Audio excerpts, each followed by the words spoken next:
I never really liked Thanksgiving. Something about being squeezed around a table with people who pretend to like each other one day a year just doesn't sit right with me. Maybe it's the forced smiles, or the way everyone's suddenly interested in your life just to compare it to theirs.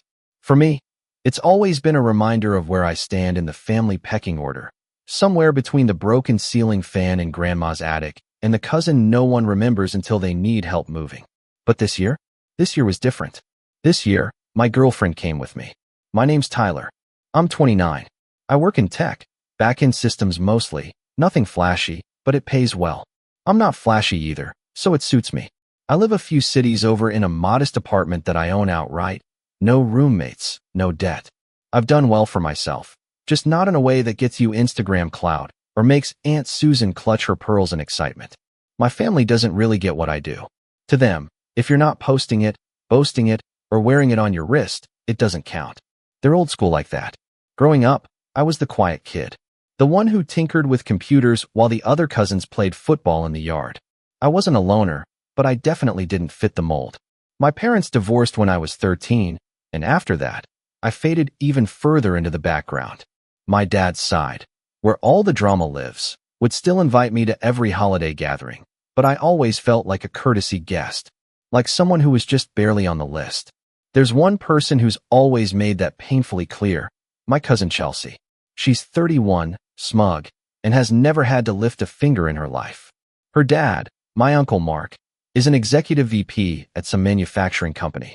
Chelsea works in marketing, which, as far as I can tell, means she posts motivational quotes on her company's Instagram and somehow collects a salary for it.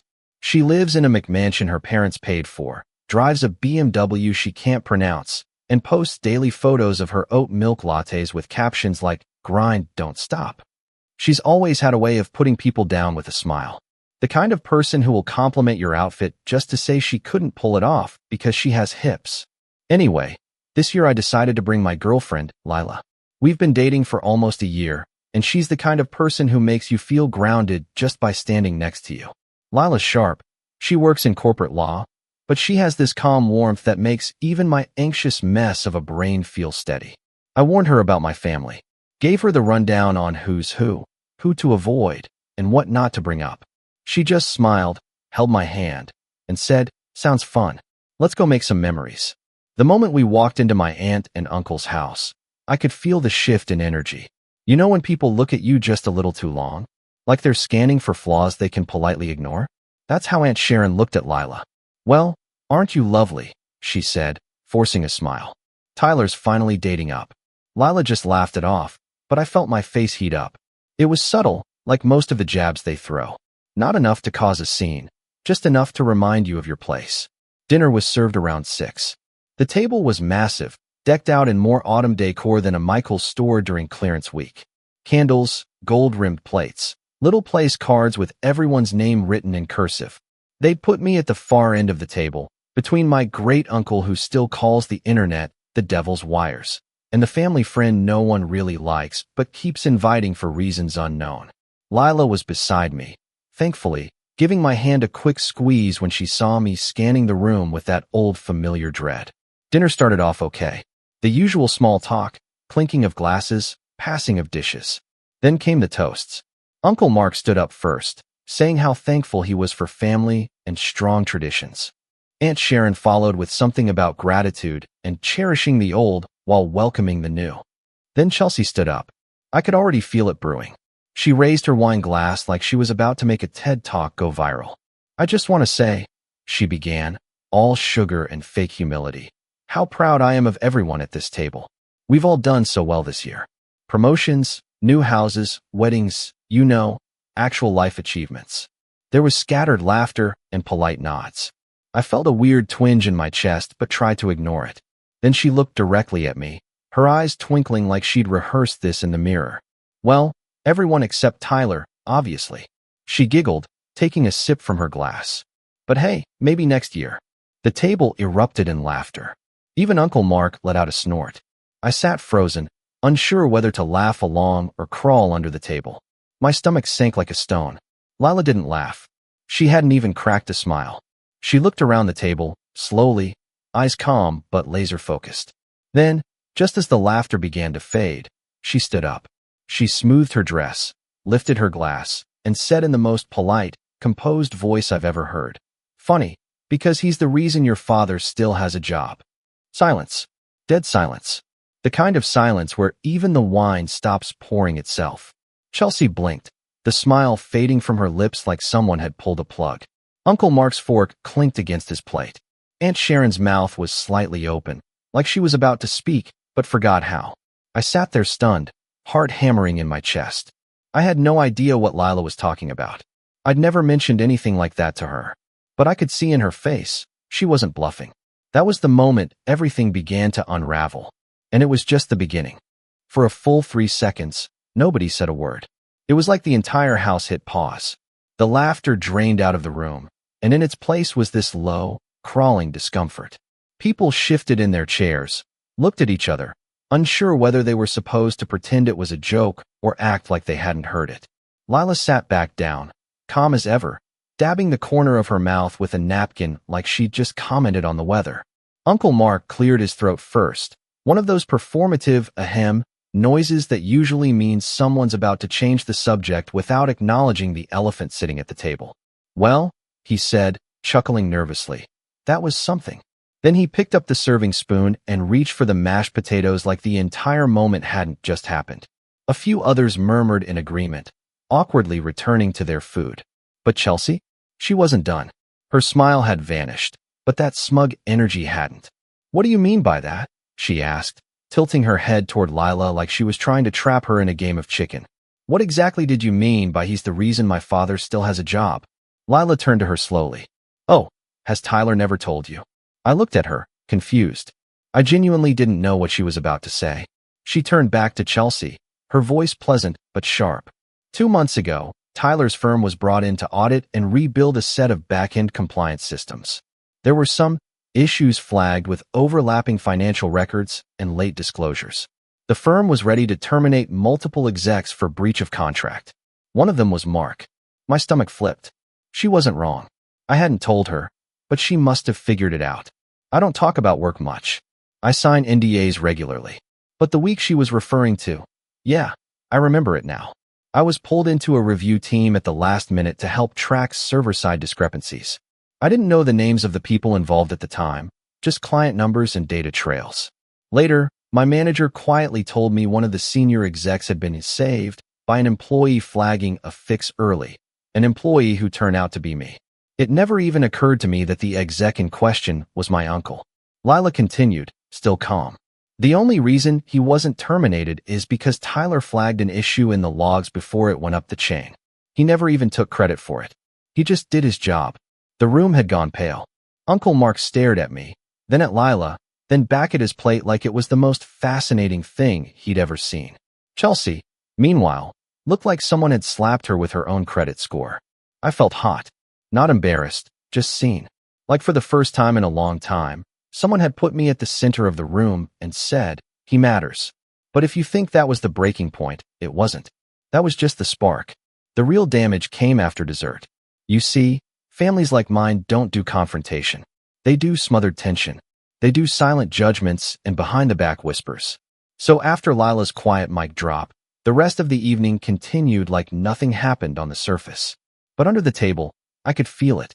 Cold shoulders. Glares. The way Aunt Sharon started refilling everyone's drinks except ours.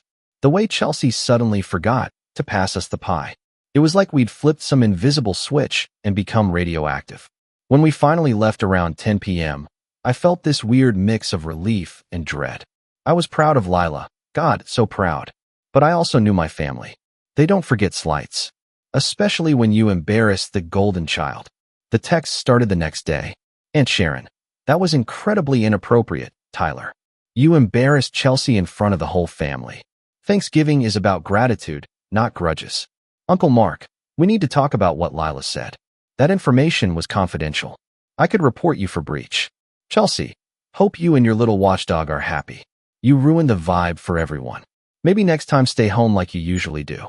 I ignored the first few, but the last one got to me. The way she phrased it. Like I was some stain they'd tolerated until I had the audacity to speak up. That night, I sat on the couch with Lila and said, I think I'm done pretending with them. She didn't ask what I meant. She just said, good. But walking away from your family isn't as clean as it sounds. Because life, unfortunately, kept giving them reasons to drag me back in. 2 weeks later, I got a call from my dad. We talk every couple of months, more now than we used to, but we're not especially close. Still, when he called out of the blue, I answered. Hey, Ty. You, hear about Chelsea's company? No, I said, frowning. Why? He sighed. Mass layoffs. Whole marketing department gone. She's devastated. Sharon's blaming your Aunt Carol for not giving her a heads up. It's a mess. I didn't say anything. I wasn't about to gloat. She's staying with Mark and Sharon now, he added. Apparently she lost her lease. Right. Her lease. The one her parents paid for. Still, I felt a twinge of sympathy. As much as Chelsea had always been awful to me, I wouldn't wish job loss on anyone. But that sympathy didn't last long. Because 2 days later, I got another text. Chelsea, I know we've had our differences, but I need a favor. Can we talk? Against my better judgment, I agreed. We met at a coffee shop near her parents' house. She looked different, tired, makeup smudged, hair pulled back in a bun instead of her usual designer waves. For a moment, I almost forgot how cruel she'd been. Until she opened her mouth. I need a reference. I blinked. For what? A job. Anywhere. Something tech adjacent. I thought maybe you could get me into your company. You know. Put in a word. I stared at her. You called me pathetic 2 weeks ago.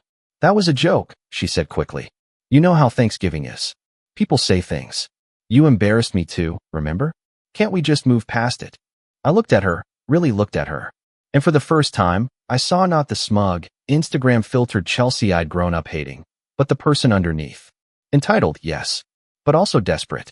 She wasn't here to apologize. She was here because she thought I was still the pushover. Still the cousin who'd stay quiet while she humiliated me, then pick up the pieces when she needed something. I didn't say no. Not then. I told her I'd think about it. But that was the moment something snapped. Because later that night, as I sat scrolling through old family group texts, something I usually avoid, I found it. A screenshot, buried in a thread from months ago. Chelsea had sent it to the family group chat without realizing I was still included. It was a photo of a dating profile, mine. Lila and I had just started seeing each other at the time, and I'd still had an old account floating around. Chelsea had captioned it. Guess some people never upgrade. Aunt Sharon replied with a laughing emoji. Uncle Mark, just like his taste in hobbies. And there it was. Clear as day. They hadn't just disrespected me at dinner. They'd been mocking me for years. Behind my back. With the people I was supposed to trust. Even when I was minding my own business. Even when I was succeeding quietly, they were tearing me down like it was a group sport. That's when the betrayal finally felt real. Not just the Thanksgiving toast. Not just the silence when I needed support. But the ongoing, intentional sabotage. The way they'd never taken me seriously, not even as a human being. Just the quiet cousin. The one they could laugh at without consequence. I sat there in the dark, screen glowing, heart pounding. I wasn't angry anymore. I was done. And that's when the plan started to form. Because the one thing my family never understood was that quiet doesn't mean weak. It means watching. It means waiting. And I'd been doing both for a long, long time. Rock bottom doesn't always come crashing in like a scene from a movie. Sometimes, it just settles on you quietly, like fog seeping under the door, chilling everything before you even realize what's changed. That's what it felt like in the weeks after that Thanksgiving. No big breakdown. No fiery confrontation. Just this slow, creeping emptiness. It was the first time in years I completely stopped responding to the family group chat. I didn't mute it. I wanted to see everything, to understand just how little I'd mattered to them over the years. For a while, I started to think maybe I'd imagined how bad it all was. That maybe I'd exaggerated the favoritism, the mocking, the backhanded compliments. But that screenshot Chelsea sent of my dating profile, that was the nail in the coffin. They weren't just indifferent. They were cruel. And they did it together, like it was sport. I didn't tell Lila about the group chat right away. Not because I was hiding it, but because I didn't even know how to say it without sounding bitter or broken. And I didn't want her to see me like that. I've always been the calm one. The guy who doesn't lose his temper, who doesn't make drama. But that silence I'd carried for years, it was finally turning heavy. Too heavy. I didn't go to Christmas. That was a first. Aunt Sharon texted the day before, asking if I'd bring Lila to the annual celebration. No apology. No warmth. Just the expectation that I'd show up, smile, and pretend Chelsea hadn't tried to humiliate me in front of the entire family. I left it on read. Then I turned off my phone and took Lila to the mountains for the weekend. That trip changed something in me. There was a moment, just a quiet, simple moment, where Lila and I were sitting on this overlook, drinking bad gas station coffee and watching the snow settle on the branches. She leaned against me and said, "You're not who they say you are, you know." I looked at her, confused. "What do you mean?" She shrugged. "They treat you like you're forgettable, like you're the one who didn't make it. But the truth is, they just don't understand you. And people tear down what they don't understand." I didn't respond right away. I just let the words sit there. Heavy. True. And then something in me clicked. She was right. I'd spent years letting other people's narratives define me. The quiet cousin. The weird tech guy. The one who didn't get married young, didn't post family photos, didn't buy into the game they were all playing. But the truth is, I had made it. I just did it on my own terms. I wasn't rich, but I was stable. I wasn't loud, but I was respected in my field. I didn't chase validation, but I had something better, freedom. And somehow, in all the noise of trying to belong, I'd forgotten that. When we got back from the trip, I did something I hadn't done in years. I called my mom. We'd never been super close after the divorce. She moved out of state and started a new family. But she always tried to stay in touch, even when I pushed her away. This time, though, I called her first. We talked for 2 hours. About everything. About how I'd felt invisible growing up. About how I'd always wondered if I was the problem, or if the family was just that broken. She was quiet for a long time after I said it. Then she said, "You were never the problem, Tyler. You were just too different for them to understand." And that scared them. That conversation healed something I didn't even know was still open. Over the next few weeks, I threw myself into work, not as an escape, but as a way to build. I started pitching new infrastructure ideas to the company's leadership, redesigning parts of our backend that had been duct-taped together for years. My boss noticed. I got invited to meetings I was never part of before. By February, I'd been offered a lead position, my first real leadership role. Quietly, with no announcements, no celebrations, I accepted. I didn't post about it. Didn't email the family. Didn't say a word. And that silence? It felt good. Not out of spite. Out of peace. That same month, Lila and I moved in together. A modest 2-bedroom place with light that poured in through the windows and a little balcony where we drank tea in the mornings. She'd bring home case notes from work. I'd tell her about weird bugs I found in legacy code. And somehow, we made it work. She was my calm in a world that had never quite made space for me. And slowly, I started to reconnect with people who did value me. My college friend Noah, who I hadn't seen since graduation, reached out after I commented on a post about an old coding project we built. We ended up grabbing lunch. That turned into game nights. Then I met his partner, his friends. People who didn't ask, "What have you achieved this year?" but "How are you really?" That spring, I took on a freelance side project. A local nonprofit needed help building a secure donation platform. It wasn't flashy work, but it mattered. They couldn't pay much, but they insisted on sending me a handwritten card after it was done. Said it was the first time their platform hadn't crashed during a campaign. I framed that card, not for pride, but to remind myself what real value looks like. Of course, the family didn't disappear. Aunt Sharon kept sending occasional messages, usually passive-aggressive. "We missed you at Easter." Chelsea brought her new boyfriend. He works in finance. Uncle Mark once called me, left a voicemail saying he was willing to move on if I was. Whatever that meant. And Chelsea? Well, she got another job. Eventually. Some startup trying to do branded wellness retreats or something equally vague. I didn't respond when she sent me a LinkedIn request. Didn't respond when she texted. No hard feelings, either. But despite the silence, I could feel something shifting. Not in them. In me. Because I wasn't avoiding them out of fear anymore. I was choosing myself. Every day. Choosing peace. Choosing people who didn't measure worth by titles or social media clout. People who saw me, not just the absence of someone louder or flashier. It was around late summer when I heard the rumor. Apparently, Uncle Mark was strongly encouraged to retire early. The company had merged with a new tech firm. Compliance became a top priority. And well, let's just say skeletons don't stay buried long when new management comes in. The same audit logs I'd flagged last year? Yeah, Turns out they opened a bigger can of worms than anyone expected. But I wasn't the one who leaked it. I hadn't even touched that case since the initial review. Still, it happened. Karma? Maybe. But I didn't celebrate. I didn't tell anyone. Not even Lila. Because by then, I'd already started working on something bigger. Something personal. Something mine. It started as a quiet idea, a mentorship program for young developers who didn't fit the traditional mold. Kids like I'd been. Quiet. Overlooked. Brilliant, but unsure of their value. I didn't want them to grow up thinking they had to get loud to be heard. So I built something for them. Slowly. Carefully. Quietly. And it started to grow. 1 student.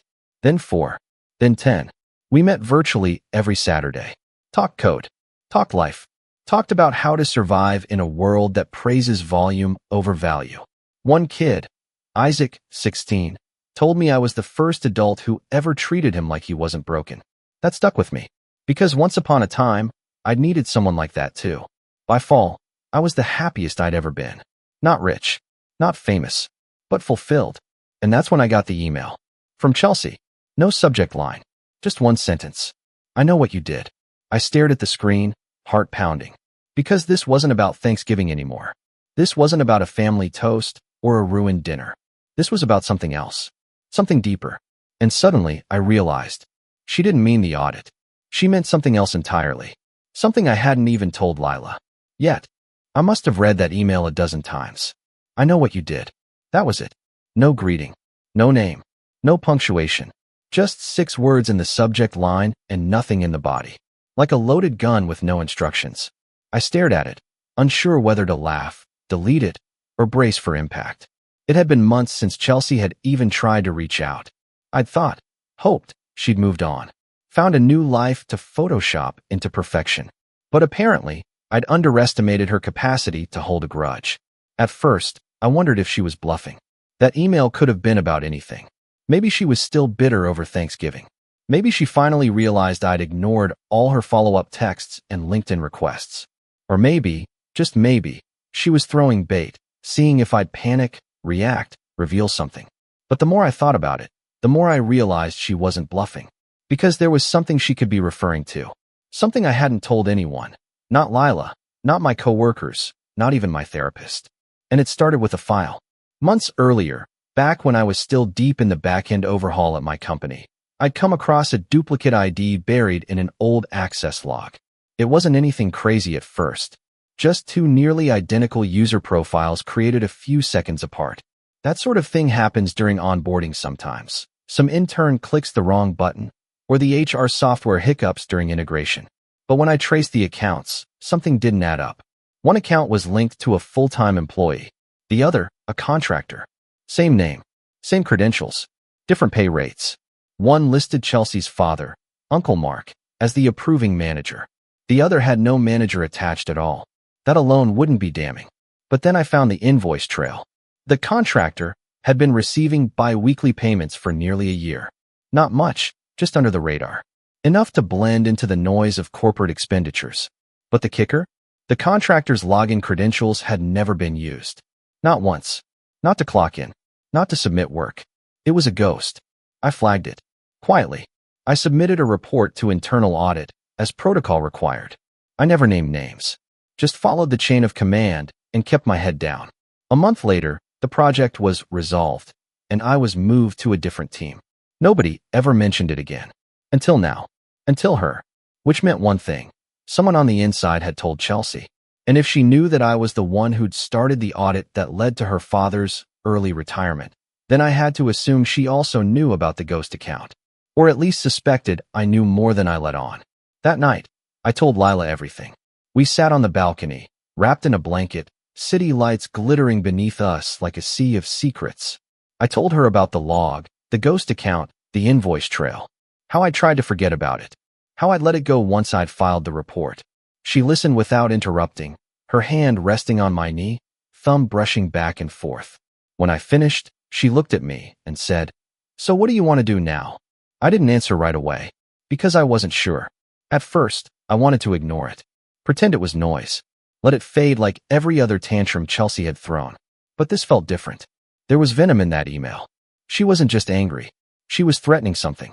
And if she was willing to dig that deep, to go scorched earth over an old family embarrassment, then I had to be ready for whatever she was planning. So I started digging too. Not for revenge. Not yet. Just for clarity. Because something inside me needed to know the whole truth before I decided what came next. The first thing I did was pull the archived logs from the original project. Most of them were restricted now, but I still had enough admin clearance to trace the metadata. I wasn't trying to crack open a scandal. I just wanted to know if Mark had created the ghost account himself, or if someone else had done it for him. That's when I found it. The IP address used to create the duplicate user? It wasn't from the office. It was from Chelsea's condo, which meant one of two things. Either Chelsea had created the dummy account herself, or she'd logged in as her father, under his credentials, and set the whole thing up as a side hustle. And suddenly, everything snapped into place. Her vague marketing job. The brand consulting gig she always bragged about, but never explained. The fact that she'd always lived beyond her means, even when the company was supposedly cutting back. This wasn't just nepotism. This was fraud. And I'd found it. Twice. Without even knowing it. I sat there staring at the screen, adrenaline flooding my veins. This was big. Too big. Not just a family scandal. Not just office gossip. If I went public with this, it would be career-ending for both her and her father. But the question wasn't could I? It was should I? That night, I started planning. Not a legal case. Not a whistleblower press release. But something more precise. More surgical. Because if I'd learned anything over the last year, it was that people like Chelsea don't learn from being exposed. They learn from consequences. Real ones. Ones they can't twist into victimhood. So I made a list. Not of targets. Of patterns. Every instance I could remember where she'd exploited someone's kindness. Borrowed money and forgot to pay it back. Used connections to skip interviews. Took credit for someone else's ideas in group projects. Slept her way into favors and then ghosted the guy once she got what she needed. All of it. Not to gossip. Not to judge. But to understand her playbook. Because if I was going to stop her, I had to think like her. Over the next 2 weeks, I reached out to a few old contacts. People from college, mutual friends, even one of her ex-coworkers who had once messaged me years ago to say, "Dude, how are you even related to her?" Turned out, Chelsea had a trail of messes she'd left behind. One guy told me she used his name as a fake reference, listing him as a team lead, even though he was actually just an intern at the time. Another said she'd used a fake offer letter from a competitor to leverage a raise at her last job. And then there was Olivia, Chelsea's old roommate. We'd met once, years ago, when I helped Chelsea move into her first apartment. Olivia was sweet, shy, kept to herself. But when I reached out, she responded almost instantly. "I've been waiting for someone to ask." She told me everything. About how Chelsea used her identity to sign up for an Amex and defaulted on the payments. How she'd forged Olivia's signature on a utilities account. How she'd stolen her cat. Her cat. I was floored. This wasn't immaturity. This was a pattern of intentional, targeted manipulation. And it was all tied together by one belief. Chelsea thought no one would ever hold her accountable. Because no one ever had. Until now. That's when I made the second list. Of allies. People who were ready to talk. People who'd been burned, humiliated, discarded. I didn't have to beg. Most of them were eager. Some were scared, understandably. Chelsea had a knack for social manipulation. She knew how to turn a room against someone before they even walked in. But a few were ready to help. Especially Olivia. She sent me copies of old utility bills with her forged signature. Photos of the cat, before and after. A screen recording of Chelsea admitting, jokingly, that stealing a cat isn't theft if they like you more. I organized everything into folders. Chronological. Clean. No emotion. Just facts. And while I didn't know exactly what I was going to do with it yet, I knew this. If Chelsea wanted to play games, I was going to change the rules. Lila knew I was working on something. She didn't ask. She just supported me. Cooked when I forgot to eat. Rubbed my shoulders when I sat hunched over the laptop at 1 a.m., eyes red from combing through PDFs. "You don't have to destroy her," she said one night, gently. "I'm not," I said. "I just want her to finally feel what it's like to be powerless." Because for years, Chelsea had floated through life with a safety net made of lies, privilege, and a family that never said no. And now that net was gone. Her father couldn't shield her. Her mother's social circle was shrinking fast. And her reputation? It was starting to crumble. All I had to do was give it a little push. And that opportunity came sooner than I expected. Because a week later, I got an email from a name I hadn't heard in years. Lindsay Tran, a recruiter. She used to work at the same tech firm where I interned after college. Her email was short, polite, and curious. Hey Tyler, not sure if this is still your email, but I've got a strange question. We just received a reference check request for a Chelsea W, who claims to have worked under you at Everwell Tech. She listed you as her supervisor. Just wanted to confirm. Is that accurate? I stared at the screen, a slow smile spreading across my face. So that was the game. Chelsea was trying to use me as a reference. After everything. After the toast, the texts, the silence, the threats. She still thought I'd cover for her. Still thought I was the same quiet cousin who didn't speak up, didn't make waves. She had no idea who she was dealing with now.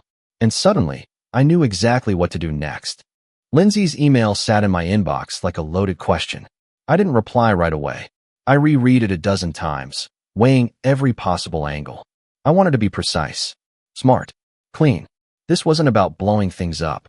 It was about clarity, about making sure Chelsea never walked into another opportunity thinking the world still owed her applause for showing up. When I finally typed my reply, I kept it short, professional. No emotion, no backstory. Hi Lindsay. Thanks for reaching out. I can confirm that Chelsea W. did not work under me at Everwell Tech. In fact, to my knowledge, she has never been employed here in any capacity. Hope that helps. Best. Tyler M. I hit send. Then I sat back and let gravity do the rest. A few days passed. Then a week. I didn't hear anything from Chelsea. Not a text. Not a call. No vague threats or passive-aggressive one-liners. Just silence. It was the kind of silence that hummed, like the stillness right before a storm hits. But I didn't brace for it. I welcomed it, because I already knew what was coming. 2 weeks later, Olivia messaged me. She's spiraling. I think she lost the job offer. She posted a story about fake people ruining her life. I think it's about you. I checked her page out of curiosity. Chelsea's Instagram used to be a curated gallery of filtered vacations, overpriced brunches, and inspirational quotes she definitely didn't live by. Now, it was chaos. A black background with white text in Comic Sans. Funny how some people can't stand to see you win. But don't worry, I always bounce back. I laughed. Not because it was funny, but because it was so her. She still thought she was the hero of the story. Still thought life was just a montage waiting for her comeback scene. She had no idea the credits were already rolling. The job she lost wasn't just any job. It was a PR role at a tech firm with ties to a major compliance group. They'd reached out to Lindsay for a final check before onboarding.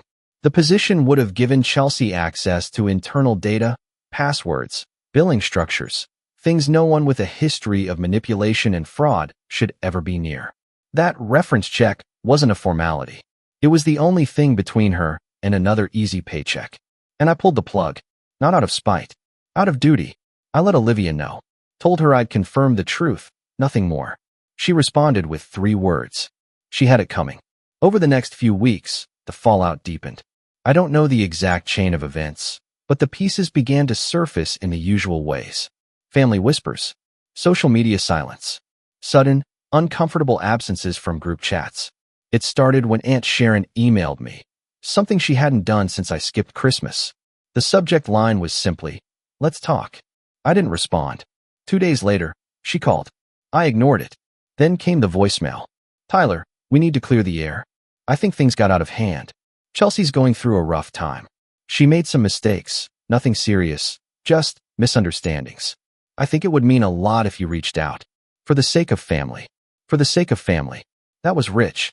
Where was that energy when they laughed at me across the Thanksgiving table? Where was it when I sat there humiliated, while they clinked glasses and celebrated Chelsea's latest lie? No. I'd spent my entire life swallowing my pride to keep the family peace. I wasn't swallowing anything anymore. Uncle Mark was next. He called during a work meeting. I let it go to voicemail. This one wasn't sweet. "You think you're some kind of hero? You think what you did makes you better than us? You're still the same weird, lonely kid who couldn't catch a football. And guess what? Nothing you do will change the fact that you'll always be a footnote in this family." That message? I saved it. Because it reminded me of every Thanksgiving where I sat at the kids' table even though I was 25. Every holiday where I brought thoughtful gifts and left with nothing but a plastic Tupperware of pity pie. Every time I'd been told, directly or indirectly, that I didn't belong. That voicemail wasn't an insult. It was validation. And still, I said nothing. Because by then, I didn't need to explain myself. The revenge was already working. Not through fireworks or scandal, but through the quiet unraveling of a story Chelsea had spent her entire life building. A story where she was the center of the universe, untouchable, unstoppable, adored. But when the applause fades, when the lights dim, you're left with who you really are. And Chelsea? She had nothing left but mirrors.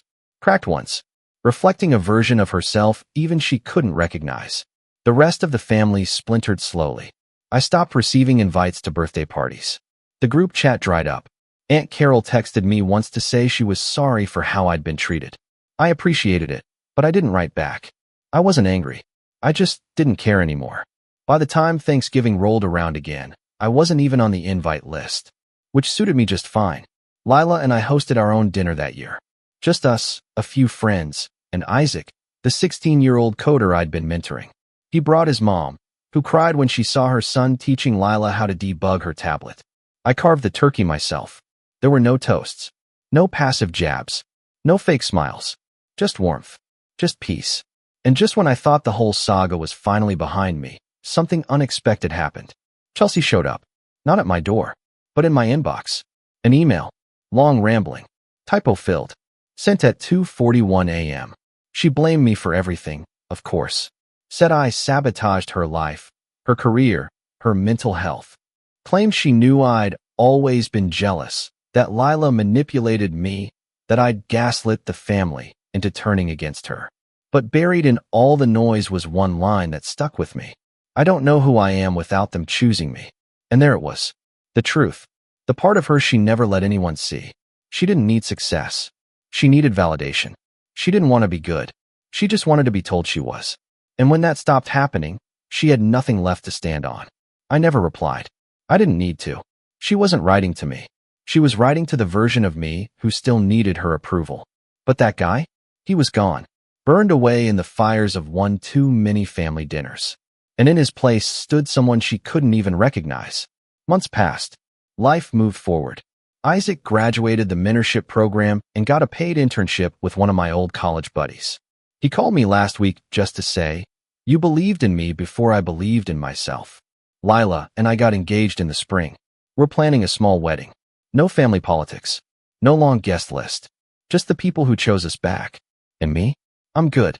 I've learned that the best revenge isn't chaos or destruction. It's clarity. It's standing so firmly in your own worth that the people who once towered over you start to feel small in comparison. Not because you shrank them, but because you outgrew them. Completely. The last I heard, Chelsea was living with a roommate she barely tolerates, working freelance jobs she lies about on LinkedIn, still clinging to the fantasy that a comeback is just around the corner. But me?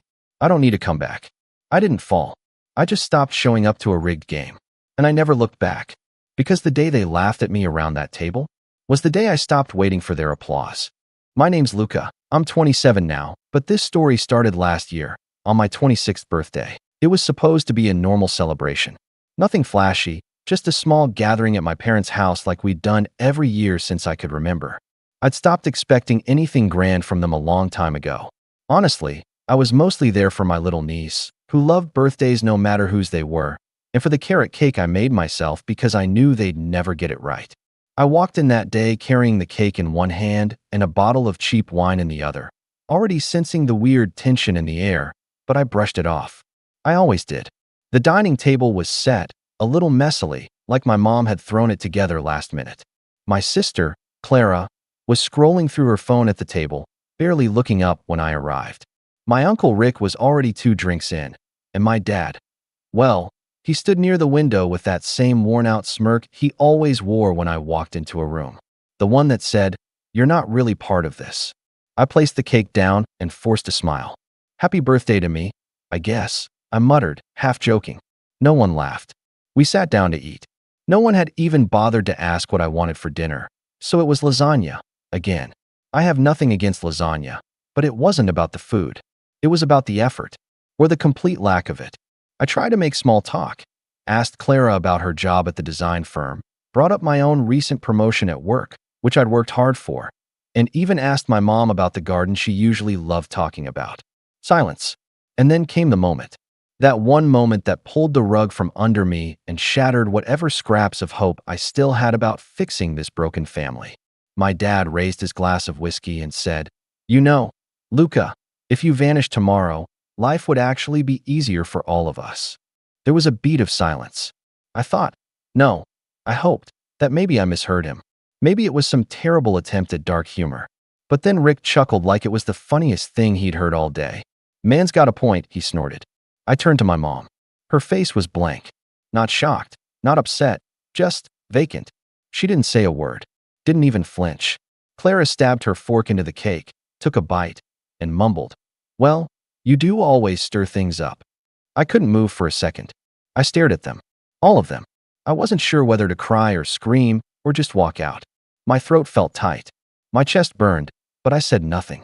I stood up slowly, nodded once, and said, "Got it." Then I left. No scene. No yelling. I just walked out into the night, drove back to my tiny apartment, and sat in the dark for hours trying to understand what had just happened. And you know what hurt the most? It wasn't even that my dad had said that. It was how casual it was. Like I was just some mild inconvenience they'd rather not deal with. I didn't sleep that night. The words kept echoing in my head. If you vanish tomorrow. So I decided to do exactly that. Not out of spite. Not at first. I just needed to be gone. To be somewhere they couldn't reach. Somewhere they couldn't dismiss me like a piece of clutter. The next morning, I packed my bags. I didn't have much, but I took everything important, my documents, my laptop, a few framed photos from better days. I called my boss and used up the 3 weeks of vacation I'd saved. I didn't tell anyone where I was going. I shut off my phone. I disappeared. I headed to the cabin. It was a small, secluded place in the woods that my grandfather used to own. When he passed, it sat untouched for years. No one in the family cared about it. Too far, too rustic, no Wi-Fi, no plumbing updates. But I loved that place. Grandpa used to take me there every summer. I had the keys, and the deed had quietly passed to me after he passed, something the rest of the family never bothered to read the paperwork about. It was mine, a fact I'd never advertised, because to them, I was the black sheep, the burden, the kid who never quite fit in. I arrived that afternoon. The cabin was dusty, the fireplace untouched, but it felt more like home than my parents' house ever did. I lit a fire, unpacked my books, and breathed for the first time in months. No calls, no expectations, no sarcastic remarks. Just quiet. Peaceful, intentional quiet. The first few days were just healing. I cooked, hiked, journaled, and finally let myself cry. I relived that birthday dinner 1,000 times in my mind. And each time, I found more clarity. I hadn't been loved in that house. I'd been tolerated. Barely. And now, I was done being tolerable. A week passed before I finally checked my backup phone. I kept it off, only using it for emergencies. But curiosity got the better of me, so I turned it on just long enough to see the barrage of messages and missed calls. "Clara, where are you? Dad's freaking out. Mom, please call me when you can. It's urgent. Rick, we need to talk. Seriously. Dad, call me. Now." I frowned. That was unexpected. So I did some digging. I used my laptop to check a few things from a secure hotspot nearby, and what I found made my blood run cold. Credit card payments had bounced. Late fees piling up. Clara's car had been towed. A lien placed on the family house. All in just a week. And every single bill had my name on it. Because they'd been using my credit. My name. For years. They thought I wouldn't notice. That I wouldn't care. That I owed them. My dad had me co-sign on things when I was barely 19, promising it would build credit for me. My mom had quietly used my social to open an emergency line of credit when Clara lost her job 2 years ago. I hadn't noticed because I never checked. I trusted them. But when I vanished, so did their safety net. And now they were desperate. But I wasn't ready to pick up the phone just yet. Not until I understood the full extent of what they'd done. Not until I knew everything. So I drove into town the next day to speak with a lawyer. And that's when I discovered something that made me sit down in the parking lot, clutching the folder in my hands, barely able to breathe. Something they didn't expect I'd ever find out. And something I planned to use very, very carefully. The lawyer's name was Mira. Late 30s, sharp eyes, no-nonsense voice that cut through pleasantries like a scalpel. I walked into her office with a folder full of bank statements, co-signed agreements, and a numb feeling in my gut. She flipped through everything slowly, her fingers pausing every few pages, her expression tightening with each new revelation. By the end, she closed the folder, leaned back in her chair, and said, "Luca, this isn't just financial abuse. This is fraud. If you wanted to, you could press criminal charges." I blinked at her. "Against my parents?" She didn't hesitate. "Yes, and your sister, too. All three of them used your identity. There's a paper trail a mile long. They forged signatures, opened multiple lines of credit in your name, and," she tapped one document with her pen, "they leveraged your name as collateral for the second mortgage on their house." It felt like the floor dropped beneath me. "Wait, what mortgage?" I asked. She opened another file and slid it across the desk. 3 years ago, right after your grandfather passed, your father and mother filed paperwork claiming you agreed to co-sign the equity loan on the family home. They used the property value to take out $120,000. That's how they paid off Clara's credit card debt, Rick's DUI lawyer, and apparently part of your mom's failed catering business. I sat back in the chair, my hands trembling slightly. "They forged my name." Mira nodded. "They never thought you'd find out. As long as you kept paying your own bills and never questioned your credit score, it worked for them. And if I hadn't disappeared, they'd still be leeching off of you." I stared at the ceiling for a long moment, then looked back down. "So what are my options?" Mira folded her hands. "You can report the fraud. That'll trigger a full investigation. Charges could follow. Or, if you'd rather avoid court, you could hit them where it really hurts. Financially, we freeze the accounts. Demand repayment. You have enough proof here to force them into default. And the house." She gave me a look. "Well, technically, since you never agreed to the mortgage, the loan is invalid. The bank will investigate. And if it's confirmed, the entire mortgage could be reversed. That house would be flagged, possibly repossessed. At the very least, they'll have to refinance it without you." It took me a long time to speak. When I finally did, my voice came out quiet, controlled. "I want to take back everything. Every penny. Every asset they stole. Not because I need it, but because they thought they were entitled to it." Mira just nodded. "Then we start today." And we did. First, she helped me file a fraud report with the credit bureaus. We flagged every account tied to my name. That meant every card they used stopped working immediately. Their phone bills, utilities, even the car insurance under Clara's name, but funded with my credit, froze within 48 hours. Next, she had me send a formal demand letter. Not a text, not a call. A notarized letter, delivered through certified mail. It laid out every violation, the forged documents, the misused credit, the unauthorized loans. It ended with one sentence. "You have 10 days to settle the debt or legal proceedings will begin." I didn't expect them to respond right away, but I was wrong. The text came first. Dozens of them. My mom begging for a conversation. Clara accusing me of ruining her life. My dad's message was short and smug. "You're bluffing. We did what we had to do for the family." I didn't reply. Then the voicemail started. Rick called, trying to play mediator. "Come on, kid. You're making this worse than it is. You've always been the responsible one. Just come back and we'll fix it as a family." But I wasn't going back. Not this time. I stayed in the cabin, letting Mira handle everything from her office. Every day, I felt lighter. Every day, they grew more desperate. One morning, Clara sent a selfie of her crying in front of her repossessed car. That same afternoon, my mom left me a message that cracked halfway through, her voice barely holding together. "Luca, please. Your father's blood pressure has been through the roof. We're behind on everything. We might lose the house. This isn't like you. You've always been the peacemaker."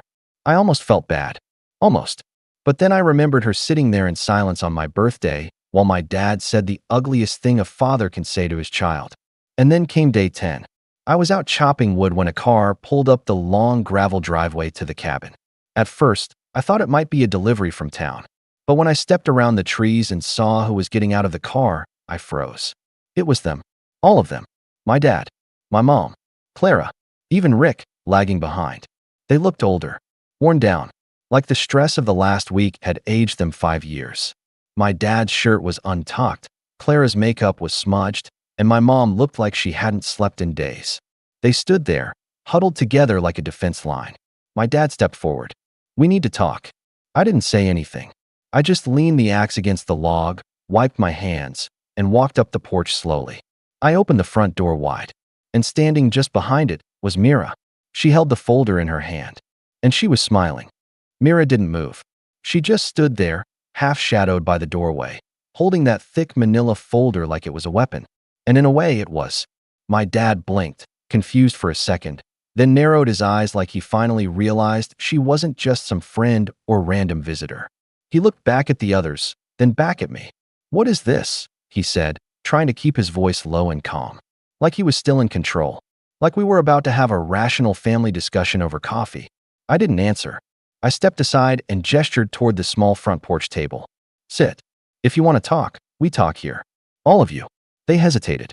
Rick muttered something under his breath, probably about lawyers, but eventually, they climbed the steps and took their seats. My mom's hands were shaking. Clara didn't even make eye contact. She kept pulling at a loose thread on her sleeve like she was trying to disappear into it. Once they were all seated, Mira came out, calm as ever, and set the folder down on the table between us. She didn't sit. She didn't need to. "I'm Mira Kovac," she said simply. "I'm Mr. DiLorenzo's legal representative. Before any of you speak, I'm going to remind you this conversation is being recorded and that anything you say can be used in legal proceedings." Dad rolled his eyes, scoffing. "Are you serious? You brought a lawyer to ambush your own family?" Mira didn't even blink. "You ambushed him first. For the past 7 years. Clara finally looked up. "This is crazy. You're blowing everything out of proportion." "No," I said quietly, stepping forward. "You're just not used to hearing me speak without backing down." That shut her up. Mira opened the folder and pulled out a few sheets. "Let's start with the forged mortgage documents," she said, laying out the paperwork. "Here's the signature you claimed Luca gave you, signed while he was attending a company retreat in another country. His passport confirms it." My mom opened her mouth, but Mira raised a hand. "I'm not done." More pages were laid out. Credit card applications in my name. A car lease for Rick's son, underwritten by my credit score. Clara's boutique loan, filed with my social security number. My dad leaned forward, his voice rising. "We're family. These weren't crimes. We were just trying to get by." Myra's smile was icy. "Intent doesn't negate illegality. And since Luca never consented to any of this, your justification won't hold up in court." Silence. A long, thick silence. I leaned on the railing and crossed my arms. "Do you know what it felt like to be told that my absence would make life easier for you? On my birthday? Do you even realize what you said? What it meant?" My dad looked away. Clara was silent. My mom opened her mouth, but again, nothing came out. "I left," I continued, "because I needed peace. Because for years, I've been the safety net, the backup plan, the financial crutch none of you even thanked. And the second I tried to breathe, you panicked. Because I was never a son to you. I was a tool, something useful. And when I stopped being useful, you called me selfish." Mira took out the final sheet. "This is a formal notice. Luca is filing to freeze all joint accounts where his name is involved. He will also be pursuing compensation for damages to his credit, unauthorized debts, and emotional distress. The total amount stands at roughly $194,000, not including legal fees." My dad stood suddenly, knocking his chair back. "You think you're going to take us down with this? You think a judge will side with you over your own family?" That's when I stepped in closer. "No, I think a judge will side with the evidence," I said, voice steady. "And trust me, there's more. I have the emails, the texts, even voice memos. You're not as careful as you think." Rick muttered. "This is nuts. We didn't mean for it to go this far." Mira glanced at her watch. "You have 7 days to respond to the notice. If you choose to settle out of court, we're open to negotiation. If not, we proceed with full legal action." Clara suddenly burst out. "So that's it? You're just going to destroy us? Everything we've worked for?" I laughed bitterly. "Worked for? You used me. Everything you have was mine. Built with my credit, paid for with my effort. I gave you years. And you gave me what? A birthday toast that basically told me I was disposable." She looked like she wanted to argue, but instead, she broke down crying. My mom reached out toward me, and for a split second, her eyes softened. "Luca, please. We're family." I stared at her hand. "You were my family," I said, and backed away. They stood in silence, staring at me like they didn't know who I was anymore. like I'd turned into someone unrecognizable. Maybe I had. Or maybe they were finally seeing the version of me I'd hidden for years. The version that didn't beg for love, that didn't flinch when pushed. The sun was beginning to dip behind the trees, casting long shadows over the porch. Mira packed the folder back into her briefcase and glanced at me. "Are we done here?" I nodded. She turned to them. "I suggest you get a lawyer." They stood, one by one, and shuffled back to the car. No more shouting. No more bravado. Just silence. The car door slammed. The engine started, and then they were gone. But this wasn't over. Not even close. They didn't respond within the 7 days Mira gave them. Not with a settlement. Not with a counteroffer. Not even with an apology. Just more silence. The kind that used to make me cave when I was younger, when I was the one tiptoeing around their moods, desperate to fix things before they got worse. But now, I wasn't the one waiting. Mira filed the lawsuit on a Monday morning. I signed every page with a calm hand, feeling lighter with each stroke of the pen. Fraud, identity theft, financial damages, emotional distress. We weren't playing soft anymore. That same week, Clara posted a cryptic message on social media.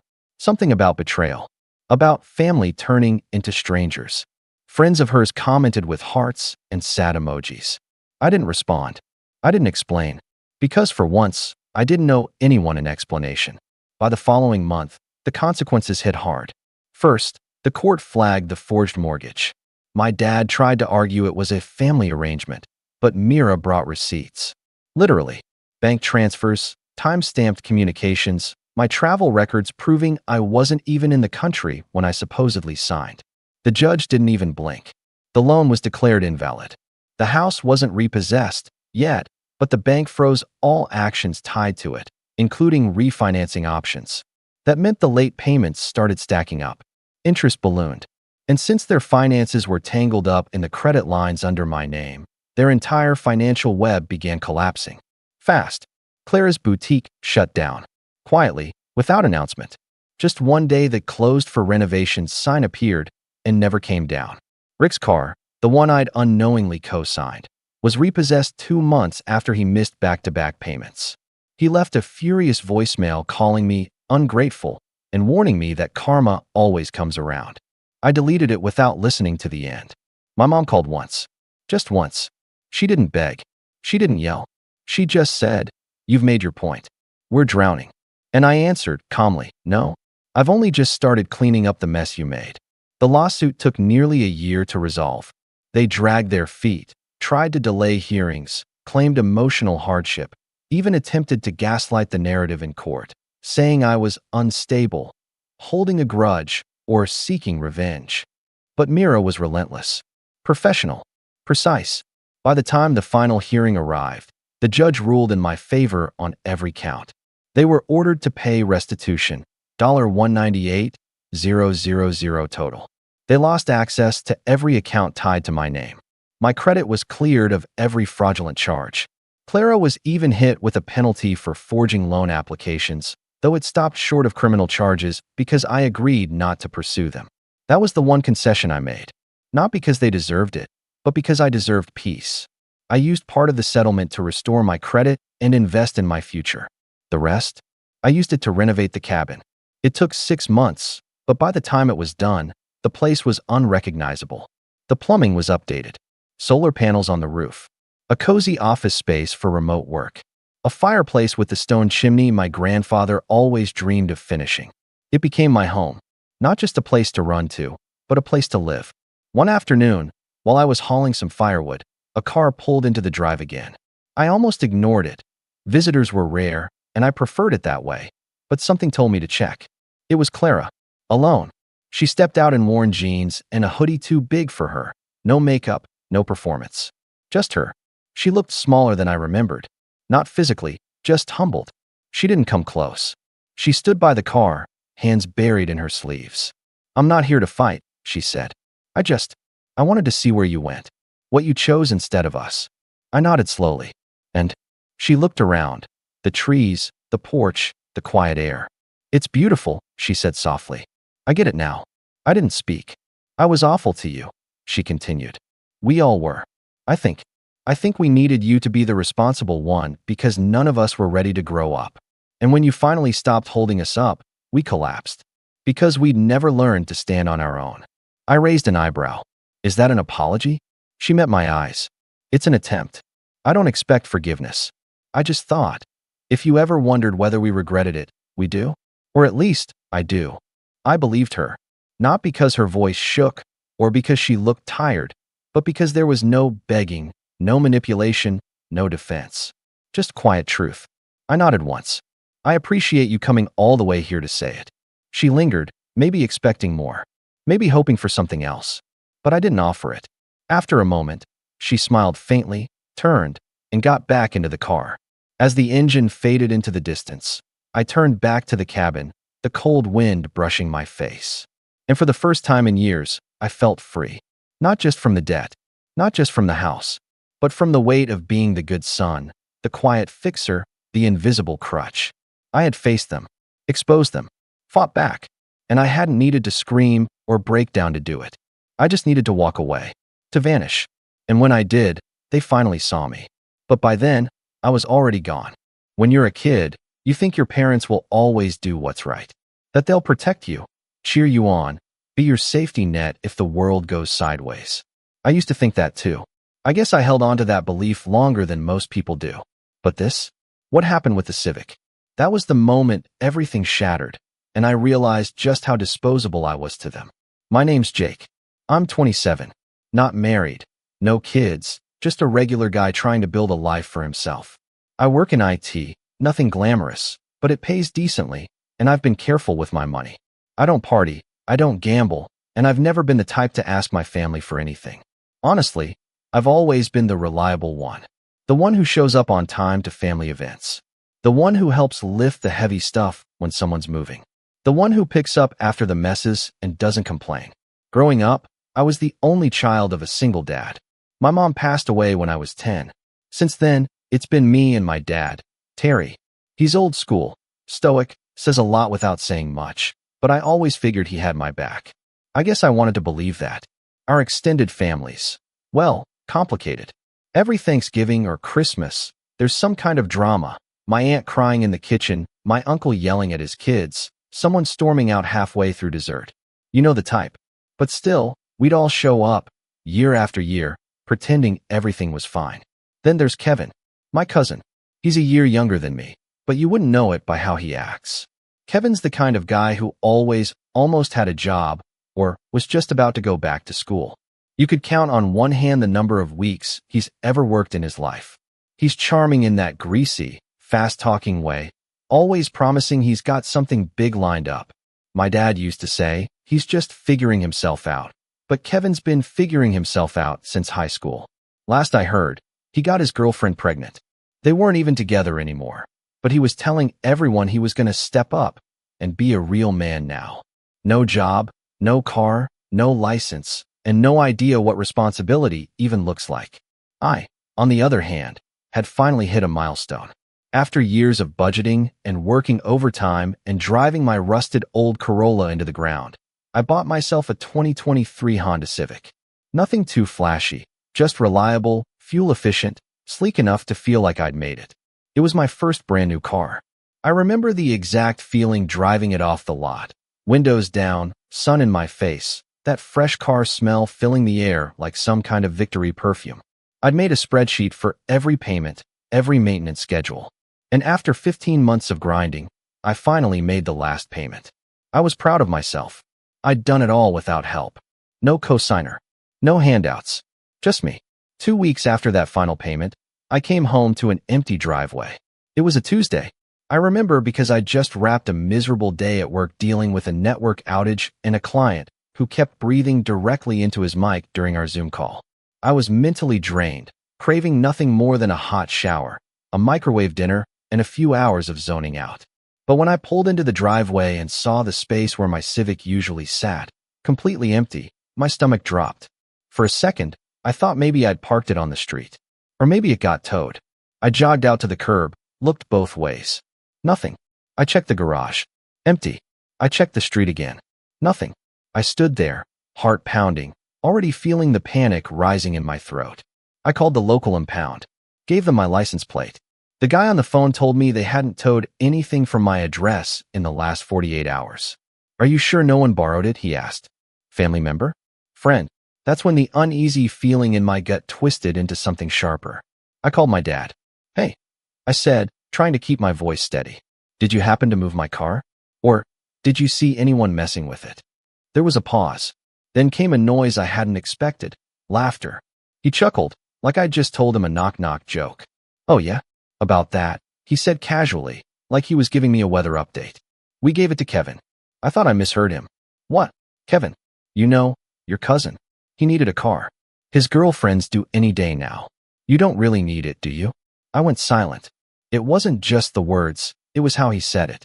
Like it was obvious. Like I was being silly for even asking. Dad?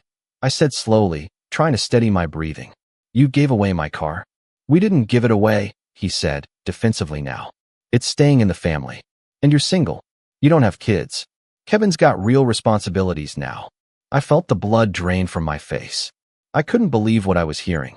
He doesn't even have a license. He's getting it sorted, my dad said dismissively. You know how the system is. Takes forever.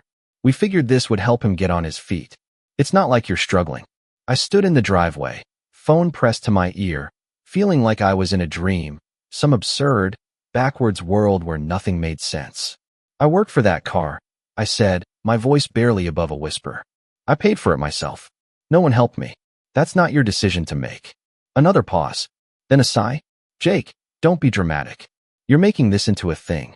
It's family. We help each other. That word, family, suddenly felt poisonous. I didn't yell. I didn't argue. I hung up. I stood there for a long time, trying to process what had just happened. The Civic was gone. My dad had handed it off like a used blender. And Kevin, the guy who once stole $200 from my grandma's wallet and claimed he was just borrowing it, was now behind the wheel of something I'd spent over a year working for. The thing is, it wasn't even about the car. Not really. It was about what it represented. The fact that my own father didn't see my effort. That he thought I didn't need what I earned just because I didn't have a kid or a chaotic life. That someone else's failure was more important than my success. That night, I didn't sleep. I stared at the ceiling, running through every conversation, every Thanksgiving, every time I'd loaned Kevin gas money and never got it back. Every time my dad brushed it off like, that's just Kevin. I remembered how proud my dad looked when I brought the Civic over that first week. How he clapped me on the back and said, look at you, all grown up. And now, it felt like he never meant any of it. The next morning, I did something I never thought I'd have to do. I filed a police report. And that was only the beginning. I wish I could say I filed that police report with a clear head. That I marched into the station, calm and resolute, with all my documents in order. But the truth is, I was shaking. Not from fear, exactly, more like disbelief. Rage, maybe. My hands trembled as I slid my registration and insurance card across the desk to the woman behind the counter. She glanced at them, then looked up at me with that practiced bureaucratic expression. This your vehicle? She asked, tapping the registration. Yes, I said. It was parked in my driveway. I came home yesterday, and it was gone. She nodded slowly. Do you suspect someone stole it? I hesitated. I know who took it. My cousin. But I didn't give him permission. That got her attention. It took about 20 minutes to get everything down. The make, model, VIN, license plate, timeline, and, of course, the strange fact that it had been given away by someone who wasn't the legal owner. She asked if I wanted to press charges. I didn't even blink. Yes, I said. Absolutely. After that, things moved faster than I expected. The officer on duty said they'd dispatch someone to follow up and look into Kevin's whereabouts. Since I had all the documentation and no co-signer, it was a pretty clear case. The car was mine. On paper. Legally. And yet somehow, my own family had treated it like a community garden. Just dig in when you need something. I didn't tell my dad right away. I couldn't. I didn't want another phone call where he talked to me like I was being unreasonable. Like I was being selfish for wanting to keep the car I paid for. But that silence didn't last long. 2 days later, my phone started blowing up. Missed calls from my dad. Then my aunt, Kevin's mom. Then my other cousin Melissa, who always managed to insert herself into family drama like she was auditioning for a reality show. And then came the group chat messages. Our family group chat, ironically named the Fam Bam. Dad, you called the cops? Really, Jake? Aunt Cheryl. How could you do this to Kevin? He's going through enough already. Melissa, OMG, this is insane. You're gonna ruin his life over a car? I stared at my phone, mouth slightly open. Not a single message asking why I filed a report. Not one person asking what happened from my side. Just immediate outrage. Accusations. Guilt-tripping. But the worst message came from Kevin himself. Kevin, wow. I guess we know who the real family is. Don't worry, you'll get your little car back. Hope it keeps you warm at night when you're alone. That one hit different. It was the smugness. The implication that I was petty, heartless. That I was somehow in the wrong for wanting back what was stolen from me. I didn't respond. I left the group chat. The next day, I got a knock at the door. It was my dad. He didn't look angry. He looked disappointed, which, for some reason, was even worse. Can we talk? He said, already stepping inside before I answered. I crossed my arms as he walked into the living room like it was still his house. He glanced around, took a deep breath, then turned to me. I don't understand what you're doing, he said. Why would you escalate things like this? I stared at him, incredulous. You gave away my car, Dad. Without asking. You just handed it off. It wasn't like that. It was like that, I snapped. You didn't call. You didn't leave a note. You didn't ask. You just decided I didn't need it as much as Kevin did. He looked away. He's having a baby, Jake. And I worked 2 jobs to afford that car, I said. You think that doesn't matter? Because I don't have a kid? Because I don't dump my responsibilities on everyone else. You always had it easier, he said quietly. That stopped me cold. Easier, I repeated, stunned. You didn't struggle like he did, my dad said. You had me. Kevin didn't have a father figure. Cheryl worked 3 jobs. He's been through a lot. So have I said, louder than I meant to. I lost Mom. You were working most nights. I raised myself half the time. He shook his head like I wasn't getting the point. You turned out fine. Kevin needs support. No, I said, my voice low now. Kevin needs consequences. That's the difference. My dad didn't say anything for a while. Just stood there, staring at the floor. Finally, he muttered, this is bigger than a car. No, I said. It's exactly about the car. It's about boundaries. It's about respect. And it's about the fact that you don't seem to care when people cross mine. That was the last time we spoke in person. The police tracked Kevin down within a week. He'd been using the Civic to drive his girlfriend to prenatal appointments, without a license, mind you, and even got pulled over once. Apparently, he told the officer it was a family car, and they let him off with a warning. Unreal. But once the report was on file, things moved fast. They impounded the car and called me to confirm pickup. The day I got the car back, I felt empty. I thought it would feel like a win, like justice. But instead, I just felt drained. I sat in the driver's seat for a long time, hands on the wheel, smelling traces of someone else's cologne, fast food bags in the passenger seat, a baby onesie crumpled in the back. That was when I realized the car wasn't the only thing taken from me. It was trust. It was my sense of place in the family, that invisible thread that makes you think, these are my people. They won't hurt me. Over the next month, the Cold War began. No one from the family reached out, except Melissa, who sent me a cryptic DM that just said, I hope it was worth it. Kevin posted a photo on Instagram of himself holding a cardboard sign that said, I lost everything because of greed. In the comments, his friends and random extended cousins left angry emojis and words like snitch and traitor. But the worst part was my dad. He didn't return my texts. I sent him a message on his birthday, no reply. I called on Thanksgiving, straight to voicemail. It was like I'd been erased. Not even disowned. Just deleted. At first, I tried to tell myself it would blow over. That once the emotions cooled, he'd come around. That maybe he'd even apologize. But Christmas came and went with no word. And then January. And then February. Until one night in March, I got a call from my cousin Leah. Leah's different. She's older, mid-30s, married with kids, lives 2 states over. We weren't super close, but we got along.